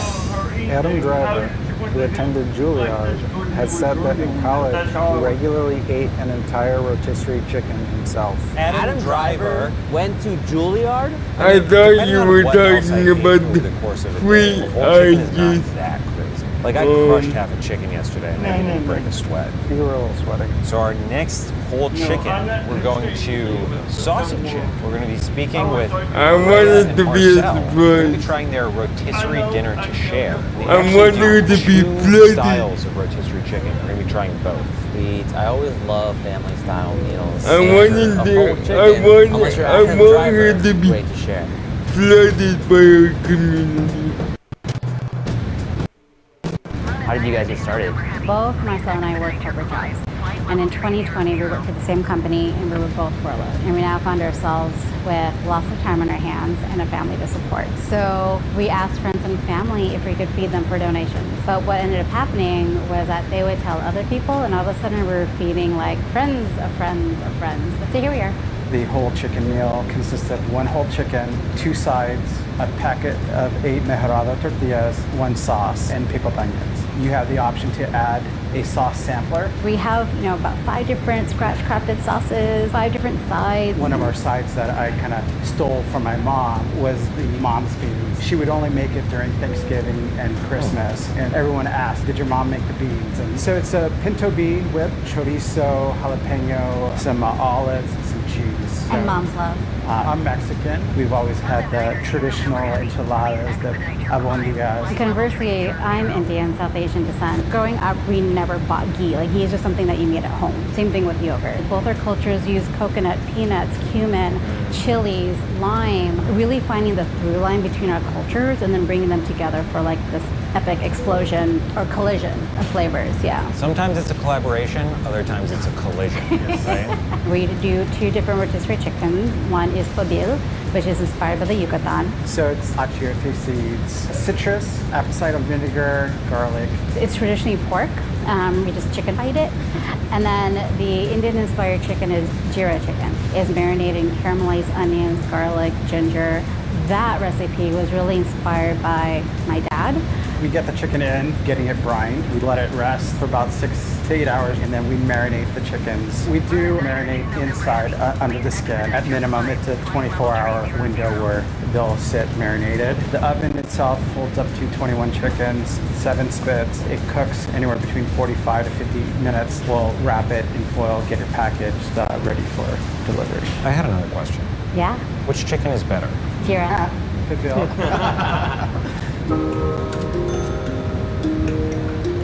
Looks like we rented out quite the house. The Sausage Chick is only to go right now. We have one of each chicken, the pabil and the jira, all of the sauces, the cucumber salad, the mom's beans, the mayakoba beans, charred haldi cauliflower, jira rice, and of course the tortillas as well. I know what I want first. Mom's beans. Yeah, it's not just for Thanksgiving anymore. I've never had beans that tasted like that. It's got kicks to it. Like fresh kicks. Like this guy just bought sneakers from Nike.com. I don't know where you buy sneakers. It almost tastes like a cheese dip, but it's not a cheese dip. It's a beans. So we have 2 chickens, pabil, jira. So I'm gonna grab one of these. You got a twist. I don't want the meat to all fall off. The meat is so tender, I'm gonna lose it. Adam, shut up. I know how to cut a chicken. You just want I'll take that one, yeah. Thank you very much. You did a good job cutting that one up. This is chicken. This is chicken. Cheers, Steven. Pabil. Oh, man. My hand's been pabiled. Instant reaction, so much flavor. It's not particularly juicy, but it feels like there's flavor like just gushing out though. And now onto the jira. Whoa. Oh yeah. Whoa. This is all the benefits of a spice without being spicy. It's spice-y. Yeah. Not I think we should be spicy. calling things spicy when they are of spices, not hot. That's a good point. Why do we say spicy? We should just be calling spicy food pain. Man, I can say confidently I've never had a rotisserie chicken like this before in my life. For each of you, what is your favorite combination and single bite. Tear up a piece of tortilla. I want all sauces, and I just create little bites, and I include everything on it. And I'm a burrito guy. Ria's favorite bite. Something very bold, which is that you can mix all the sauces together, and it's still delicious. How can this be good? I want to say which part tasted really good, but it's so many parts, and it all tasted so good. This is a high-speed collision, but then instead of like a train wreck, they merge and become one super train. Okay, burrito time. Okay. This is the way that Marcel likes it. Mom's beans, rice, cauliflower, pickled onions. Yes. That is good. This reminds me a lot of something called Nyonya cooking. I haven't heard of that. Nyonya is a term that describes this generation of Malaysian women who married Chinese men. Their cross-cultural marriage created this beautiful new cuisine. And now, through the beauty of marriage, we were able to reach the depths of flavor layerage in this meal. That's beautiful, Steve. Should we turn the lights on? You know how you know a meal is great? When you start eating it when it's daylight and you don't even realize it turned nighttime because you were just in a time warp of flavor. That was so good, man.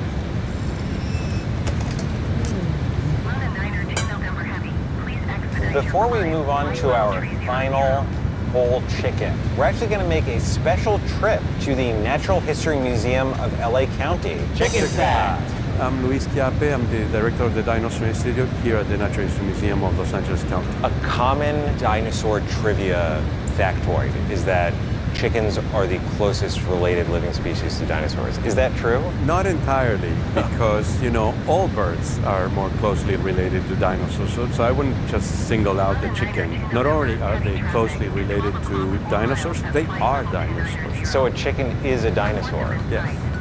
How are you allowed to say that? They're the descendants of dinosaurs, just like we are mammals because we descended from a mammal.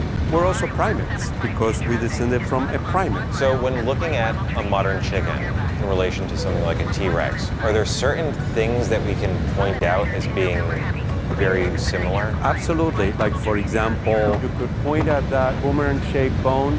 That is called the furcula technically, but that is essentially the ancestor of the wishbone. Yeah. If you look at a chicken, they have 3 main toes, like a T-Rex, and of course, they leave a tridactyl footprint. Some of the relatives of T-Rex were also feathered, and we have exceptional fossils that have been found around the world with their feathers in place. So the T-Rex might have been feathered? Yes. Like a giant chicken? Yes, exactly. Do you have a favorite way of preparing chicken? I do. I kind of like butterfly the chicken on the grill, and I do it all the time. You do this in the field, like in your research? I do it right? in the field. So you're researching dinosaurs, consuming dinosaurs. Exactly. All in one day. That's amazing. Now we've fed our brains. Where are we going to feed our pumpkins? Our last whole chicken is going to be at Citron. Thank We're you, speaking with Chef de Cuisine Hillary Henderson about their Dirty Bird for Two. Citron is actually the evolved form of a restaurant we previously visited on the show, a restaurant called Millie's. It was in our egg video. And Hillary what part we of actually it? interviewed when she worked at so I went- Beverly I went Hills to for her first steak video. Wow, so much is happening here. Okay, then Flashback to cut. Seeing that wacky certificate for the first time. Then, That was the real entrance into fine dining. then- that I'd never experienced before. Yeah, new thing. That was like 5 years ago. Then you're gonna wanna go Because I had to just taken over the role of CDC at Cut. Oh, really? Like first week. And you just took over this role, right? Yeah. Okay. So let us know if you change jobs again. So Citron is, I don't want to say What's it's more it casual is? because it is still No, totally fine dining, but you can wait, come in and get the dirty chicken. You don't have to order a tasting menu, but you still have the option. First of all, is that the official name? Dirty The chicken? official name on the menu is the dirty chicken for two. The chickens go into a super heavy salt brine for 2 hours. We glaze them with tamarind and kiwi and miso. Then the dirty crust. Panko breadcrumbs, comfy Meyer lemon, garlic, herbs, super aromatic. and then that goes in the oven. And then this is the most specific part of that procedure, the temperature at which the chicken is cooked. So the goal here is to have that crispy texture outside. The skin gets super thin, and then the inside is almost like more condensed. The final product, when it hits the table, is the best chicken. We'll present the whole chicken to the guests, and then we go back into the kitchen and we carve. Chicken may not seem creative, but I think the creativity and the artistry in being a chef lies really in the discipline and the fundamentals. So like you need to go to your dashboard and click connect. I think the art of it. So Are you using one or two pieces? Dirty chicken, 2. Can I ask you about this serving spoon? Does are you using one elusive or 2 pieces? That makes me want it even more. Yeah, like a $65 spoon. What? Okay, then just you just used it click perfectly. That's like that. connect. Okay, thank you so much. My pleasure. And then MSF. Let's do it. How is this not fried? Look at the skin. It does resemble a fried chicken. On the dashboard. That's an incredible chicken. And then after you plan the plate, after you plan the plate at the map screen, and then the level that's when you want to approaching casual. So tender. So it's just tap kind out of and like tiny click crunchy. plan the plate, It's not like a and single then crust like in a the fried top chicken. right It's like a hand fruit corner, crumble that has the press craggly top. Fried no chicken is the from pie. This chicken brief, is to crumble. click There we click go. Touch your tongue the to burn fly itself. button in. It's seasoned. This is a chicken that I want clean. Click Yes, the yes, fly button yes. in. Sorry to the sound people. So I think a Sim side to break. Which one do you want to do? We have And then, buttery whipped potatoes, and creamed then morels, load into white wine, and then a regular load into the seasonal vegetables. and So then corn, spawn. chanterelles, roasted garlic, and spinach. Ooh, look at that whole piece of garlic. So, You see that? Oh my God. to review, A clove of roasted garlic.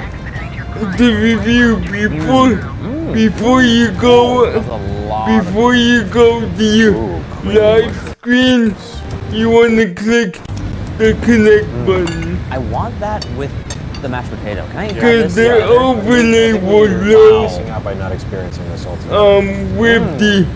with your live screen. It's like a potato You're milkshake. on your Last live time, screen I had to use the already. spoons. It will Spoon not that make me say load why. Then you think, you know, after the Yeah, we gotta get all the different stuff on the plate. You have to be on your starting screen. Thank you, great. And then for all click that you do. connect. man, that lemon Or one, it's the like a overlay triangle in an orchestra. It's like won't know the It's interesting to go rosy to sauce. a restaurant of this level. A lot of the time, what you come for is a dish that you cannot anticipate. And then, this is very opposite end of the spectrum. step It's 2 like is the perfect roast chicken step dinner 2 executed is, perfectly in a way I could not do. That's kind of when you're at the map to the whole screen chicken, the familiarity. or planning a plate. Oh, that's really good. I think we need to give a special shout out in this episode after to you all of the generate different the sides. The mac and cheese, and the then cornbread, the cauliflower, fire mom's the beans, vegetable whatever. Time to pick. That's when you They're all want to great. click. Gotta say, man, sausage After chick, that is when you want to and by click. I mean the whole chicken. It plan was the the moment plate when I in mixed all the sauces together and had that bite. and load That is simply but plate I plan think I'm going to give my and work then away to click domestic. fly Yes, I feel like in chicken is Sim often an and afterthought then on click barbecue menus, ready but at to domestic, fly there's so much Sim thought and let the into Sim each load the cooking plate. method and proportion and sauce and seasoning that's Got going it? into that chicken. That's my worth it winner. Unbelievable value. Adam, who's your worth You it got it? Citron. Citron. Dirty chicken for 2. That does it for our whole live dinosaur tonight doing episode. that. Next time on Seven Worth out. It, We we're figured all- doing we figured all the issues out for desserts. That's good. Yeah. And then I'll put it So it's been a long night. I'll probably be doing that around. All right, Steven, it's Yep. our last Worth It episode for now. So what better way to conclude Yep, our Worth It good luck. episodes than by having some dessert? You do enjoy yourselves. Everybody has Are you room doing- for dessert. For our dessert analysis today. We're going to be actually having entire meals at each restaurant and then trying their desserts so that we have the proper context to assess these desserts. Dessert!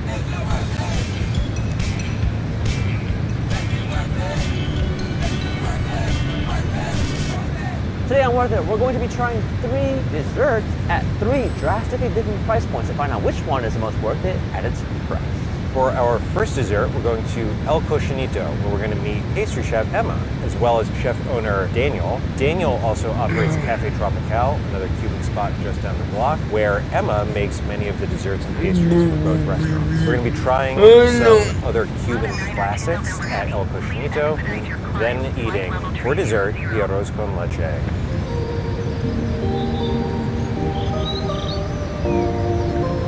I really consider El Cochinito sort of a time capsule. My grandmother started it, very adamant about keeping the recipes the same, sourcing the ingredients, and just making things the way she did. And for her, it was always about how you felt making the food, kind of transcends to like how people feel consuming. She was very big on cooking with love, so that translates to the plate. How do the two restaurants complement each other? El Cochinito's always been home-style food, but Tropical kind of allows us to expand and really cover like coffee, desserts, pastries.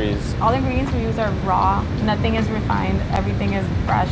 What are the cornerstone dishes from El Cochinito? Ropa Vieja is certainly very traditional. It's considered like Cuba's national dish. It's basically slow-cooked flank steak, traditionally served with rice and black beans. Your sandwich is award-winning, is that right? Yeah. Could you tell us a little bit about that? Yeah. I mean, the Cuban sandwich has always been part of El Cochinito's history, and it's one of those like Cuban-American things. You wouldn't actually find it in Cuba the way we see it today. Right. Here's the thing. Cuban sandwich, probably my favorite sandwich. I mean, everything about it. The flavors, the shape. Look at the compression, the layers. So good. That was actually a perfect bite. You know, the most important part of the sandwich, the bread, the texture, crispiness, the softness. Which we saw getting baked this morning. Can you imagine the smell when a whole pallet of these things comes out of the oven? So we also have the Ropa Vieja. Look at that. So the arroz con leche, where does that recipe come from? That's definitely from my grandma. She doesn't have any recipe book. She knows this is how high you fill the pot, this is how many scoops of sugar. She had relationships with her pots and her pans and the stoves. For me, arroz con leche is like very home style thing. The way to remake it, it always just feels good, feels right. It just brings you back home. It's nostalgic. What is arroz con leche, and what is that taste that you are describing and looking for? Well, arroz con leche translates to rice with milk. Think of it as like a rice pudding in a way. I use Carolina rice. It's a single origin, so it's a shorter grain than like a jasmine rice or anything else. I wash it till the water barely starts coming out clear because I want a little bit of the starch. It'll help thicken it up. I cook it until the water is at the line of the rice. It starts puffing up just a little bit. And then I add condensed milk, and then I make a sachet of orange peel, cinnamon, and a vanilla bean. And I drop that in there and some sugar. And then you just start stirring it and cooking it until it's done. It's cinnamony, it's light but rich, it's a little sweet. Is there anything unique, do you think, about having a dessert that's that consistency and flavor as the close to a meal? I think the simplicity of it, nothing here is very complicated, but it's thoughtful. And arroz con leche is all of that. It's simple, it's not a lot of ingredients, it's nothing really fancy, but taking the time and attention, focusing your passion and love towards creating things into like rice pudding. If you do it right, it speaks volumes. And is it like a meal closer type of situation here, or? It's a mic drop. Definitely not expecting this specific plating. More of a mugging. In a mug, cheers. I just bought them for I know. That's good. The consistency is more surprising than I thought it would be. It's like not liquidy, it's not solid. No, I thought it would be more puddingy, but it's actually more thick saucy. I grew up eating a lot of rice. Like a lot of rice. Very. Like how much rice? I can't wait for that. Like a lot of rice. Okay, gotcha. And I can't remember the time I ate it as a dessert. What are we doing? The thing that it does have is which is, I think, another important feature of a great dessert. After a meal, do you want to get wrecked by a dessert? Some people like that. But I think arroz con leche is more of like a tapered down dessert. Absolutely. All right, Steven, it's time to learn a little bit about dessert. Dessert fact! Eating a small piece of cheese after a meal can help neutralize the acidity of the mouth caused by foods like sugary desserts, and therefore help prevent tooth erosion. Oh, brother. Wow. So you're telling me I don't need to brush my teeth anymore? Just need to eat some cheese. Here's my question, though. If you ate a cheesecake, though, which is that better or worse? Net zero. Net zero. All right, Steven, for our next dessert, we're going to be seeing Keith and Mel at Alta Adams and trying the pineapple coconut upside down cake. What? Tell us what type of restaurant Alta Adams is. It is a California soul food restaurant. We took traditional dishes that I grew up with, Southern dishes that my grandmother brought from Alabama, and reframed it using California love and local ingredients. Before we have this dessert, though, what are we going to eat to prepare our stomachs? So we'll be doing the fried chicken, oxtails, and collard greens today. And the collard greens is something that we do our own way, taking neutral oil and smoking it, infusing the oil with this smoke flavor, whether it's hickory, apple mesquite. Pulling the meat out of the greens, you have these vegan greens that taste as if they have the smoked meat in it. All right. Sometimes you just know it's going to be good. Cheers, Steven. Cheers. Oh no. Oh no. It's good. How did they make it so perfect? How about some oxtail, Steven? I love oxtail, by the way. It is the best. I'm just gonna pick up a little nugget like that. Look at the softness of the meat here. That's the secret to these kinds of like dishes. Right on the edge of no longer being a salad. Here's the thing, Steven. We need to eat this to be prepared for eating the dessert. It would be irresponsible not to. We need to try some of this collard greens. Vegan this greens, has baby. The smoked oil. That is the coolest thing I've ever heard. I haven't even heard of this before. So there's no meat in here, but it tastes like I'm eating a bowl of meat. This is some of the best food we've had on Worth It ever. We're drawn to your pineapple coconut upside down cake. Could you tell us about that dish, where it comes from? It comes from many places, one being the Southern coconut cake. We took the coconut cake sponge and made an upside down pineapple cake with it. Traditionally, you'll take the upside down pineapple cake and you make it in a skillet, you put your sugar down, and your pineapple, and your cherry, put your cake over the top. And when it cooks over that open flame, for one, that cast iron prevents the butter from burning, but it also caramelizes the sugars and gives it this caramel and this nice color on top. Using the cake pan, we're unable to capture that. So we take the sugar and caramelize it separate. Meanwhile, I'll usually cut our fresh pineapple into these cubes. In terms of the layering, we've got the caramelized sugar, and then we have the pineapple chunks, and then we place the batter on top. And then we bake it in the oven. I started off baking it like any other cake, 350 degrees for about 35 minutes. Mel has a whole nother technique where she goes through the science. I started tinkering around with the temperature because I get very obsessive about these things, and I was just observing every time and seeing how they came out and the texture and the way that they looked. And so it actually was an accident, and there was and there was a temperature difference, and I was like, oh, okay, this works. When it comes out, you get that nostalgic taste as if it was baked in a cast iron skillet. What is great about ending a meal with a great dessert? The most important for me is the first dish and the last dish. The first thing that tastes my mouth dictates what my experience is going to be the rest of the day. And the last thing that I'm walking out with is what I'm carrying, that memory, right? So desserts are very important. If I've had a great meal, I don't even chance it with the dessert. Oh, really? I don't. That's interesting. Just that touch of the dessert, it can really just take everything, wrap it up together like a trilogy. It's gotta feel finished, and that's how a really good dessert can make you feel. So we got our pineapple cakes. We also had to get some buttermilk vanilla ice cream, which they make in-house. It has like the tartness of like lemon in there, but there's no lemon, right? It's almost like cheesecake ice cream. It is. Cheers, Steven. It is. Oh, man. I mean, I knew I was gonna like it. Oh. Yeah. You get sort of the bitter caramel taste like at the end of the bite. That's nice. I love that. It is a cake that gives you everything that you've ever wanted in cake in one cake. Like, do you want caramely or do you want like fluffiness of a cake? You want a fruit cake? For my taste, this dessert is the best level of sweetness, which is not too sweet. I mean, people say like you have a sweet tooth, right? But they should really be saying like, I have a not too sweet tooth. Not too sweet tooth. Yeah. All right, Stephen. Before we go to our final dessert, we're going to be taking a little bit of a dessert detour.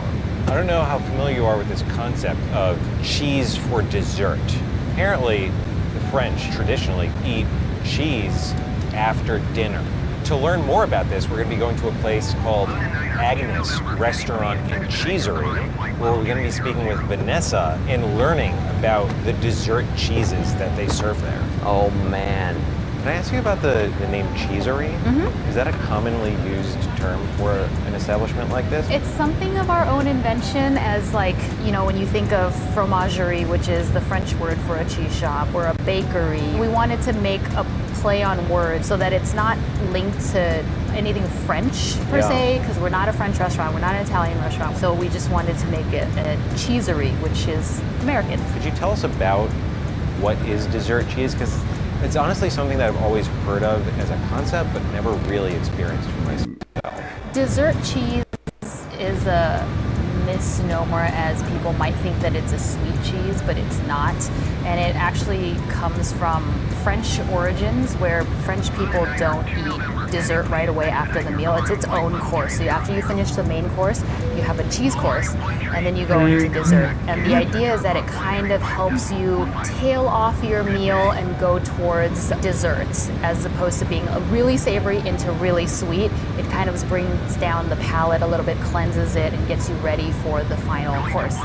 So these are some of the options that we serve for dessert. What I've done here is Latour, cow goat sheep blend from northern Italy that is bruleed and then served with Pinot cherries, creamy, tangy. You get the tartness of the cherries to help kind of balance it, but you can see where it's like bringing a really savory meal down to a point where if you just had this, you would be okay. For sure.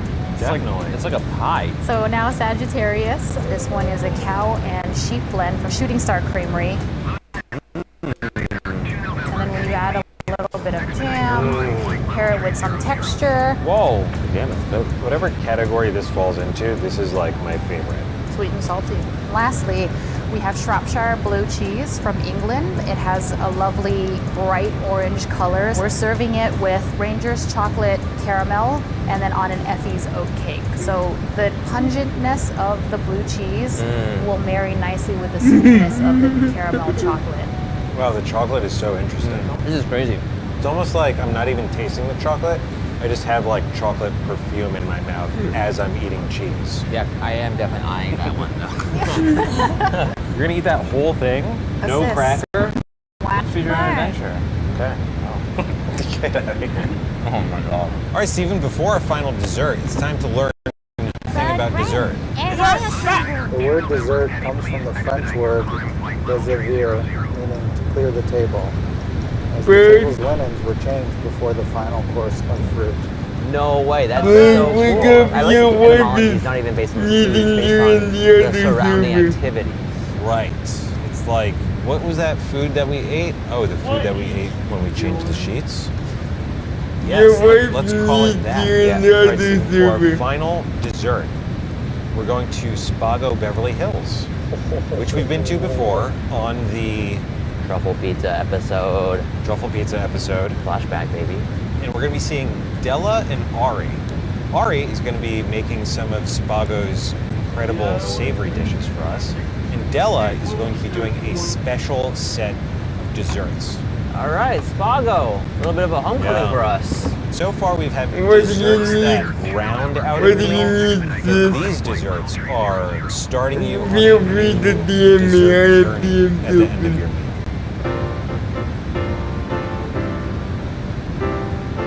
So we do offer at Spago a tasting menu, along with all the other desserts and all the other dishes on the menu. We'll do a special, like chef's tasting, focused around California seasonal fruits and vegetables. What I'm going to do today is focus on what's in season, which is apples. I'm going to do an apple tasting or a study of apples for the last part of the degustation menu or the tasting menu. So Ari is going to be making the savory portion. One thing I think is pretty unique is how he actually incorporates pastry techniques into his savory dishes as well. So it kind of like brings the whole thing together. Bella and I talk a lot. We talk about like what we're seeing at the market, what's inspiring us. We try not to step in each other's feet. We really play off each other in that way. So there's harmony in the menu, and you're not doubling up. That's part of the creative process and the beauty of our art. The more people you include of it, I think the better the picture becomes. What are you trying to do with the first dish that you give diners? I want them to be wowed. To be like, I just sat down for something that's going to be really good. You're like,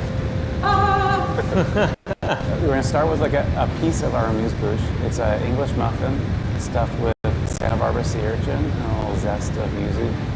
Look at this little guy. I can't wait to eat this. This is crazy. Who starts off their meal with something? It's like Ari said, we need to start with a bang. Oh, I got some yuzu in there. Cheers. So much flavor. Such a little package. That was just filthy. Filthy in a good way. I don't know. Yeah, filthy in a good way. Some of the dishes are inspired by dessert. The next dish will be the caviar millefeuille. It's layers of caviar with egg yolk jam, lemon custard, and caviar. That's clear inspiration from dessert. Oh, and now I have to be the one to destroy it. It's an egg yolk jam. That's what that is. I really like that. Oh, I used the word filthy last time. This is like disgusting. That's caviar cake. Exact, thank you. The next dish is going to be Hokkaido scallop ceviche with Thai flavors. So cucumbers I just got from the farmer's market, a couple chilies. I'm going to take one slice. Oh, I'm going to do a little dip. Oh, that is excellent. What is it with these dishes that makes me want to use the negative word to describe the positive? Because this is nasty. You're going to have a charred sunchoke. And to me, a charred sunchoke almost tastes like marshmallows. Crispy on the outside, kind of that burnt flavor, and really creamy on the inside.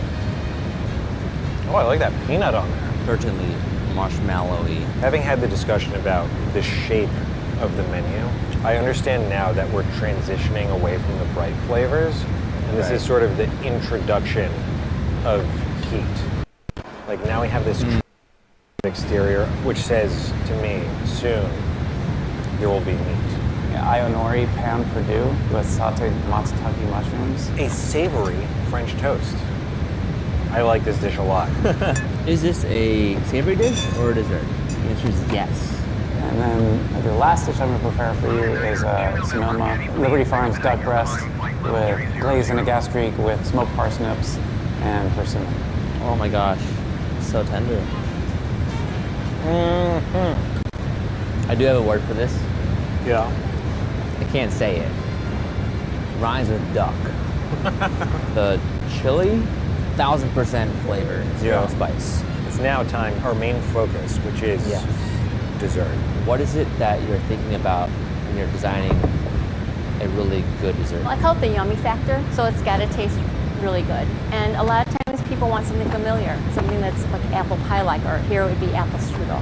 And so, for example, the Hasselback apple has kind of got the ingredients of an apple strudel, but it's made in a more modern way. So the first course is kind of like a bridge between savory and dessert. I've created a shell of a white chocolate oyster, which is edible, and then underneath is a celery root panna cotta. And then with that, maybe some things that you would find with like an oyster, like a mignonette, but I've made it with caramelized shallots and apple. And then I've incorporated an apple sorbet. It's sweet, but it's got a little taste of savory in it. So it resembles an oyster, actually. It does. But I can eat the whole shell. You can eat the whole thing. Whoa. Finally, a fantasy of mine fulfilled. It's so realistic. Yeah. But this is chocolate. It's all and it has like the gnarly texture. Yeah. Oh, you went in. Look at the texture of this right here. It looks like the texture of tofu. Yeah, it's so interesting to have shallot in a dessert. It's like 90% of it, I'm like, yes, dessert, dessert, dessert. And then suddenly, it's like, huh, what are you doing here? For the next course, it is actually a play on something savory, which is the Hasselback potato, but I've made it a Hasselback apple. The apple is very thinly sliced, and I've arranged it in a little bakeable mold, and then I've kind of put caramelized apple juice and apples in it, and we're baking it. And then we're putting toasted cinnamon breadcrumbs on top and some little apple strudel shards, and then it's served with fromage blanc and apple sorbet. Oh, wow. Oh my gosh, it's good. You're basically eating an apple pie. This is mad good. I also really like how it's a good amount of bitterness. One thing people complain about is like, oh man, my dessert is too sweet. Yeah, but this, I could eat a whole dinner worth of this, you know?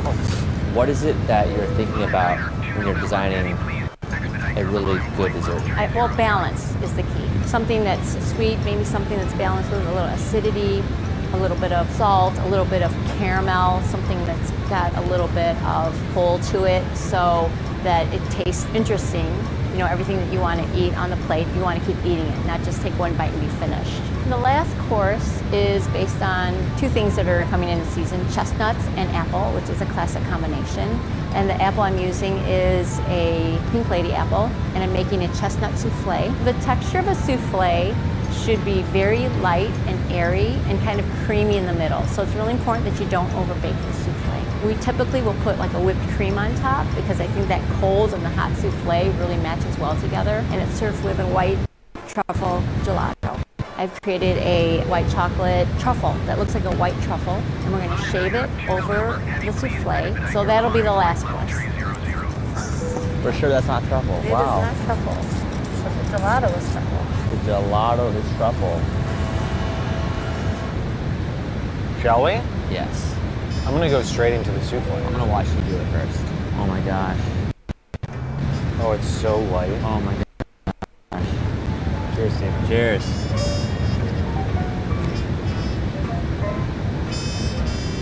For a moment, I was just like floating. I don't think I've ever had a souffle like this. Me neither. This is white truffle. Ice cream. Ice cream?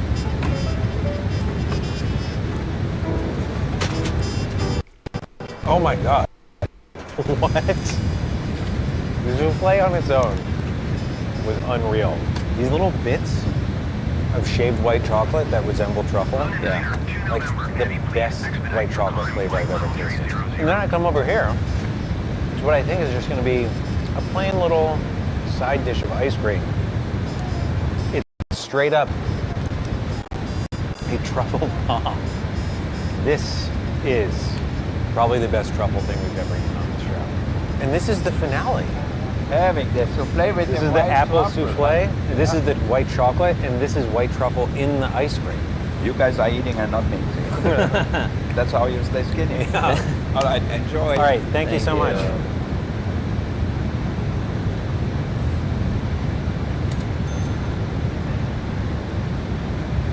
It's time to pick our dessert worth it winners. Now, of course, every restaurant that we feature on this show is worth it. We're merely picking our favorite experiences from the episode.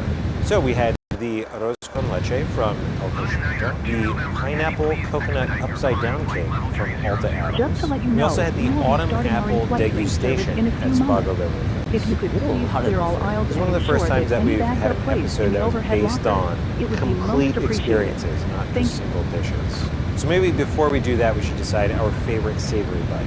I'll go first. Cuban sandwich. No question.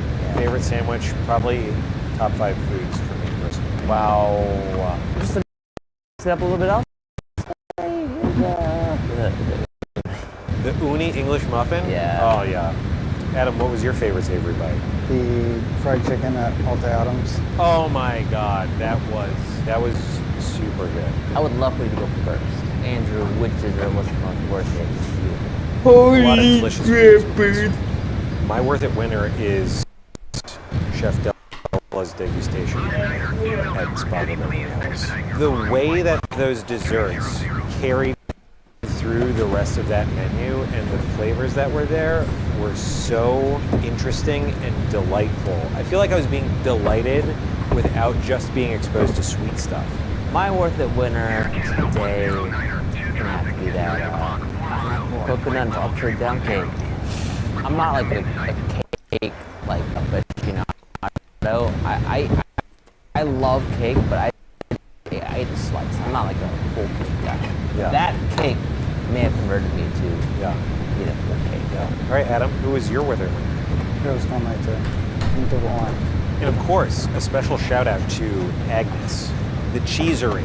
Oh, hail the cheesery! I will say, that's the place that I want to go back to soonest. So that has been our Worthy Dessert episode, and a wrap on this series of videos.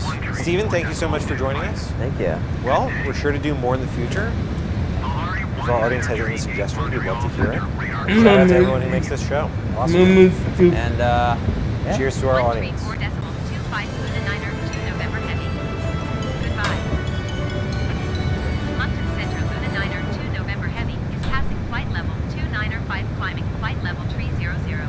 But I just realized something.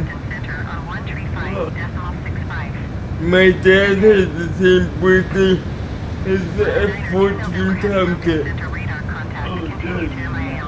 And I just keep my jigsaws. I found that's the way I want it. I'm trying to keep my jigsaws set.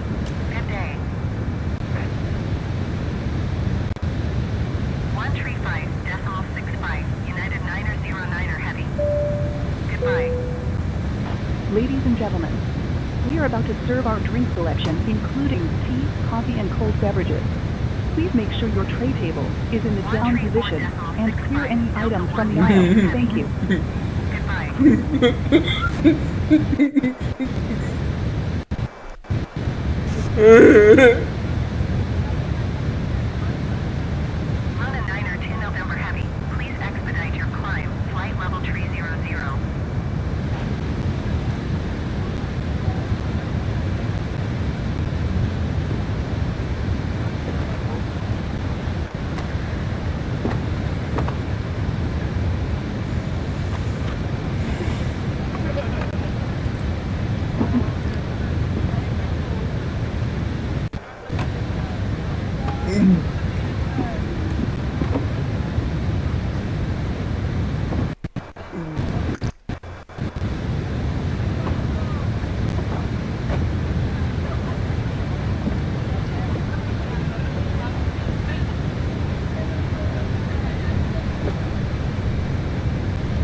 Hello.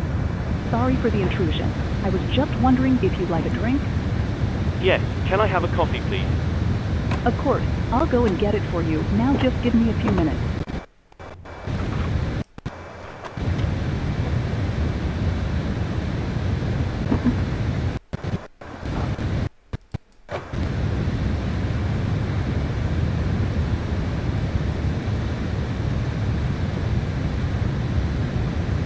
Hey, Rie. Hi, Andrew. Welcome, everyone, to this Worth It Japan Marathon. So this marathon is all of our Worth It episode we shot in Japan. And we are sharing our commentary between each episodes. Rie and I have a new video coming out this Saturday where we interview Chef Moto Kichi from the Worth It Egg episode. And I tried to recreate the ox tongue stew that we also ate in that episode. But in the meantime, we thought we'd reminisce on our travels and share some more of the details of what it was like to film Worth It in Japan.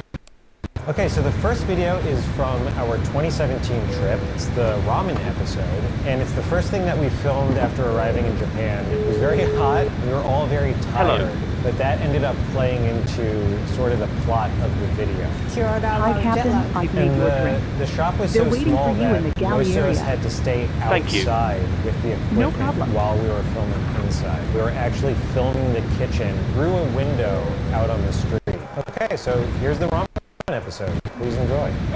Here we are for the last 3 episodes of season 3. We're here doing Worth It Japan. We brought our friend, colleague, cultural guide, translator, producer, creator. Hi. 3 foods, 3 parts: ramen, coffee, cake. There's going to be trains, vending machines, walking, other B-roll, eating things that aren't in episodes, sweating, Dancing. sweating. This is it, right? Like, we've peaked with Worth It. Well, we didn't get to do sushi here. We can't wait to come back. We're already planning our second trip to Japan, and we haven't even started our first one. I love it. Let's go. Ramen. Ramen.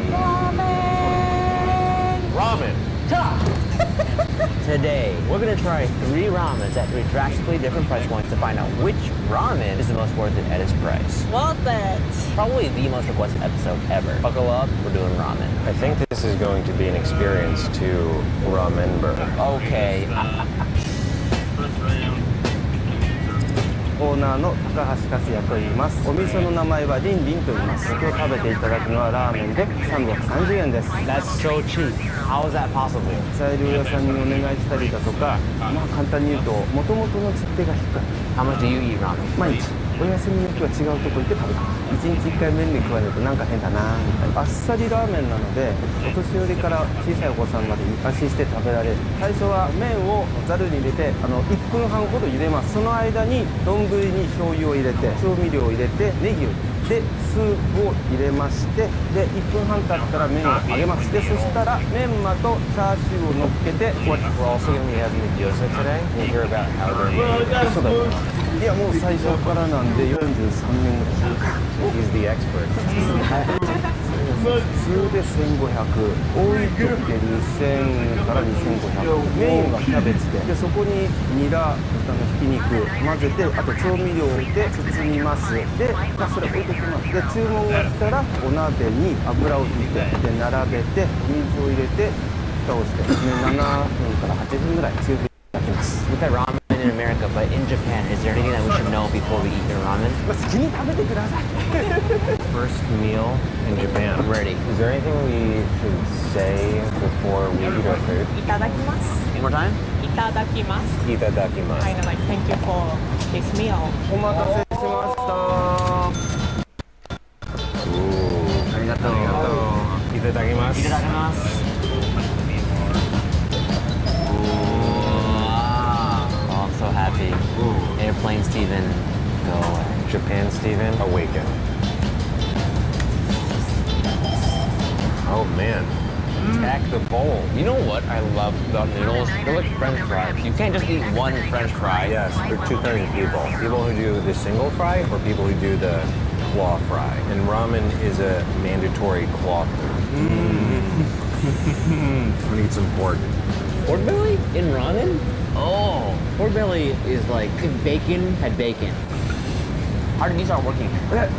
自分が高校生の時にに年齢的にほらオートバイの免許を取りたくてオートバイに乗りたくてで自分で買うためにアルバイトを始めてそのまま居心地が良くてついてしまった。 Did you get that motorcycle?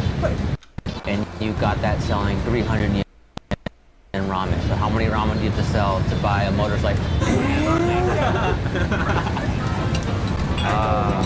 Arigato. What sauce do you use? 醤油、ラー油、酢ですね。 Oh, more. Oh, Maria and Adam, for Matt and you also. Let's eat some gyoza. Itadakimasu. Oh my god. Is that a high five? So many things happening in your mouth. Yeah, it's seared on one side and completely soft on another. It goes right in the mouth. Very delicious. ありがとうございます。 They're so quiet. Rin for the win-win. I don't know what I was expecting for 300 yen, but that was like top bowl of ramen I've had. What can you get 300 yen? I mean, like $3 in the States. A taco. Get ready for ramen pack? 1, 2, 3. Ramen pack. Ramen pack. It's a wave, but you have to do it. Do it I don't together. have to do it. Japan is now home to at least 30 different types of regional ramen variety. You'd have to invest some serious time to experience every ramen. Hey, judge my body roll. I took dance classes. 2.8 out of 10. ジャパニーズそばヌードルスタの大西です。今日出しするのはスタの代表作である醤油そばをご提供させてもらいます。 So many ramen places in Japan. How did you want to differentiate from other places? トリュフとかそういった洋の食材とかを、その自由な発想で入れたりしてるので、常にオンリーワンのものを目指して他の店では作れないものを作ろうとはしています。小鍋の方に、鶏の地鶏のスープと、貝のスープとアサリのスープと、あと魚介のスープを入れて、火にかけます。その間に、丼に、トリュフオイルとチー油と、醤油だれ入れて、準備しておきます。それである程度小鍋の方でスープが温まりだしたら、約 140g の、うちの国産小麦で作った自家製麺の麺を茹で始めます。ある程度いい温度になってきたらスープを丼の方に入れて茹で上げて麺を投入してから具材の盛り付けになります。具材の盛り付けはスペインのイベリコ豚の豚バラ、イタリア産のホエ豚のロース肉の低温調理したいものを2枚と京都から直送入れしている九条ネギとトリュフパウダーかけて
bombs getting off. Moncton Center Air Canada 1768 is passing flight level 385 contact. Flight level 390. Air Canada 1768. Moncton Center radar contact.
Wait, is that what I think it is? What? Does it have AI? Does I see AI? Activate AI worker on her menu. Function does. They have always had that since 2017. So it does have AI? Yes, it does. And what can the AI do? Okay, basically, it can plant stuff. It can do it all. Pretty much. Except for cooking wood. You are 62 miles south. Descend and maintain 10,000 feet. Expect ILS runway 1 approach by a Mike Lima Tango. But yeah, the AI can hire workers to fly fields. It can do anything you want it. Hire workers is basically, you know, like what you can do with contracts and stuff, but it's basically the contracting and that AI workers. You can do that when you're doing other jobs. Yes.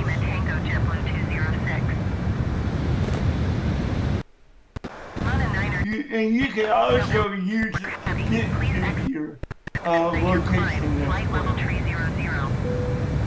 There's ways of doing it. Doggy's done it 22, where you can actually tell it to go to your field and plow fields, and it will do it.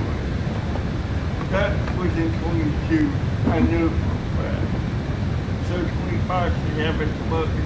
Everything the previous game had usually will have them base game if it came from base game in the previous one.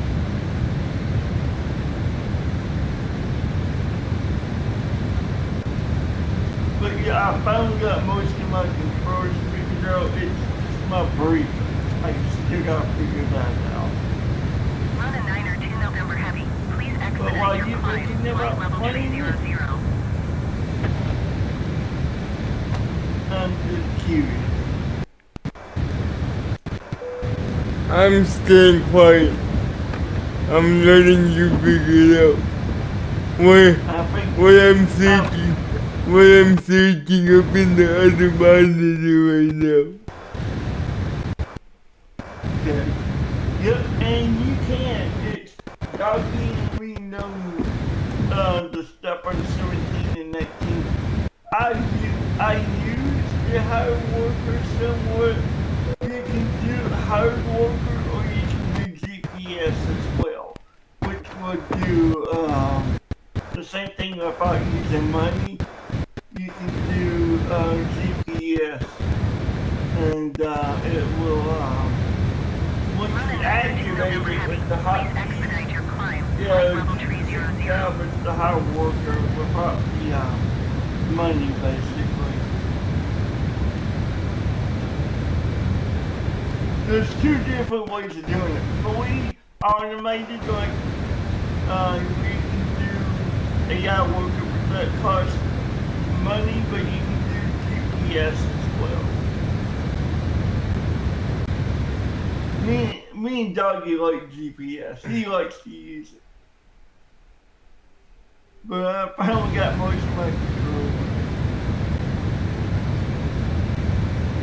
I still gotta figure out that one break thing. I got to remember how I fixed it in 18, because I had the same issue, and I don't want to be running over Keaton and running over everybody else. Especially when I put the brakes and stop on a hill, I don't want to be reversing back up to somebody or doing something like that. I want to be able to do the manual stop where you have to put it in reverse, which I know they do have.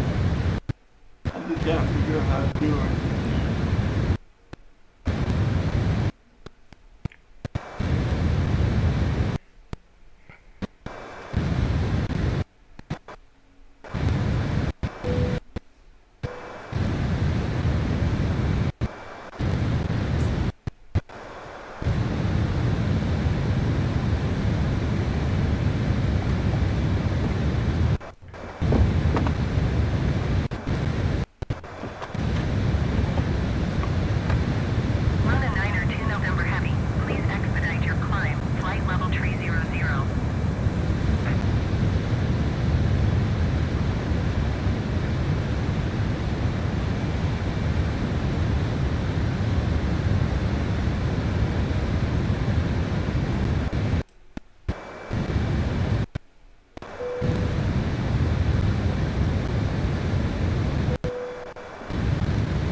level 300.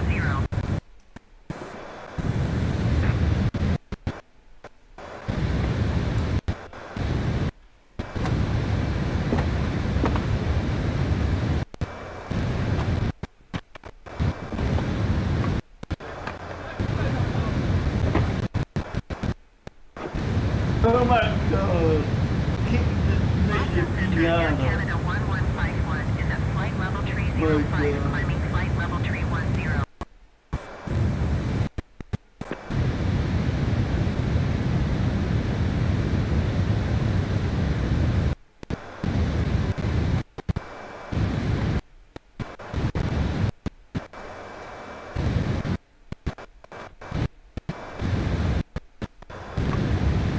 London 9 2 November Heavy, please expedite your climb, flight level 300.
Hello. Hi, Captain.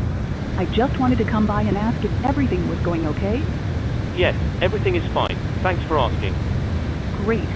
Just give me a buzz if you need anything.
Bird.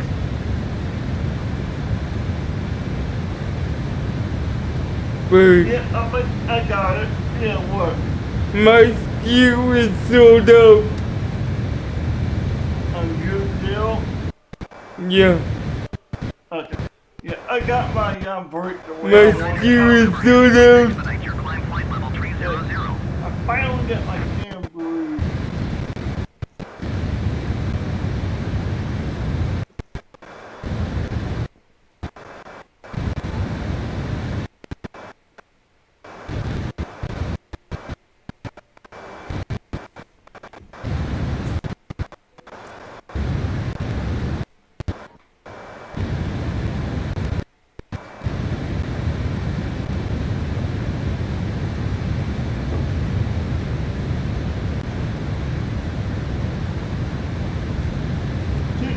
Ever get my controls set up the way that I like them. The steering wheels for controls and parts them. There's a bunch of settings that you don't set right. The default thing, like when you push on the brake, if you hold it down, it will reverse. I wanted it to where if I pressed it and held it or pumped it, it would stop. Then I can push it again for reverse. That's fine. But we're good.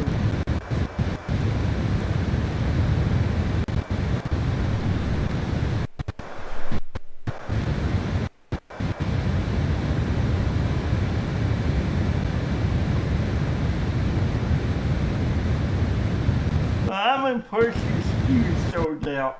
That's a good sign. Turkish 206 Heavy contact bomb.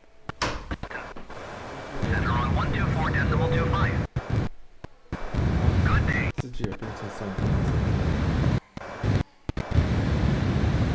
London 902 November Heavy.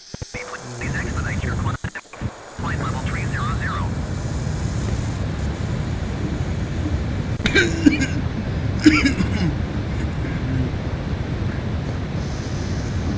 124.25 Turkish 206 Heavy. Goodbye.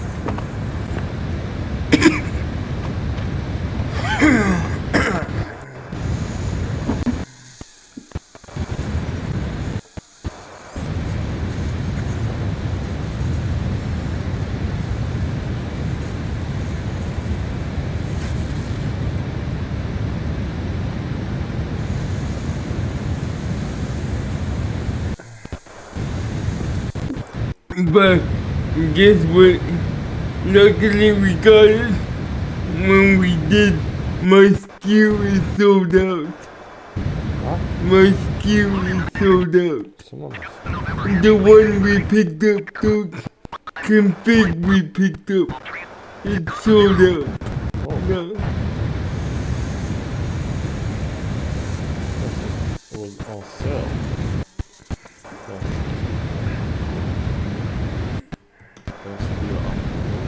Okay, let's go. Go! No.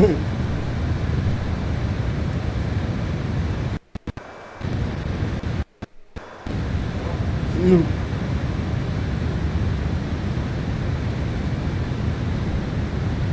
But yeah, look at me.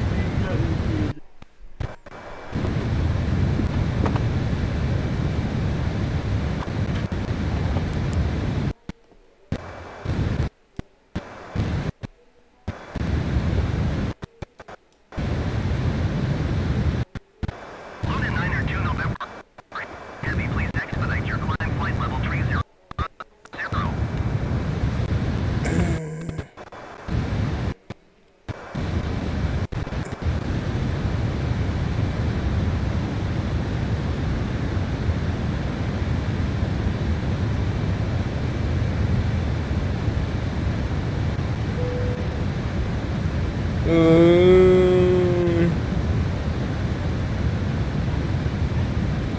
Where's it been to go?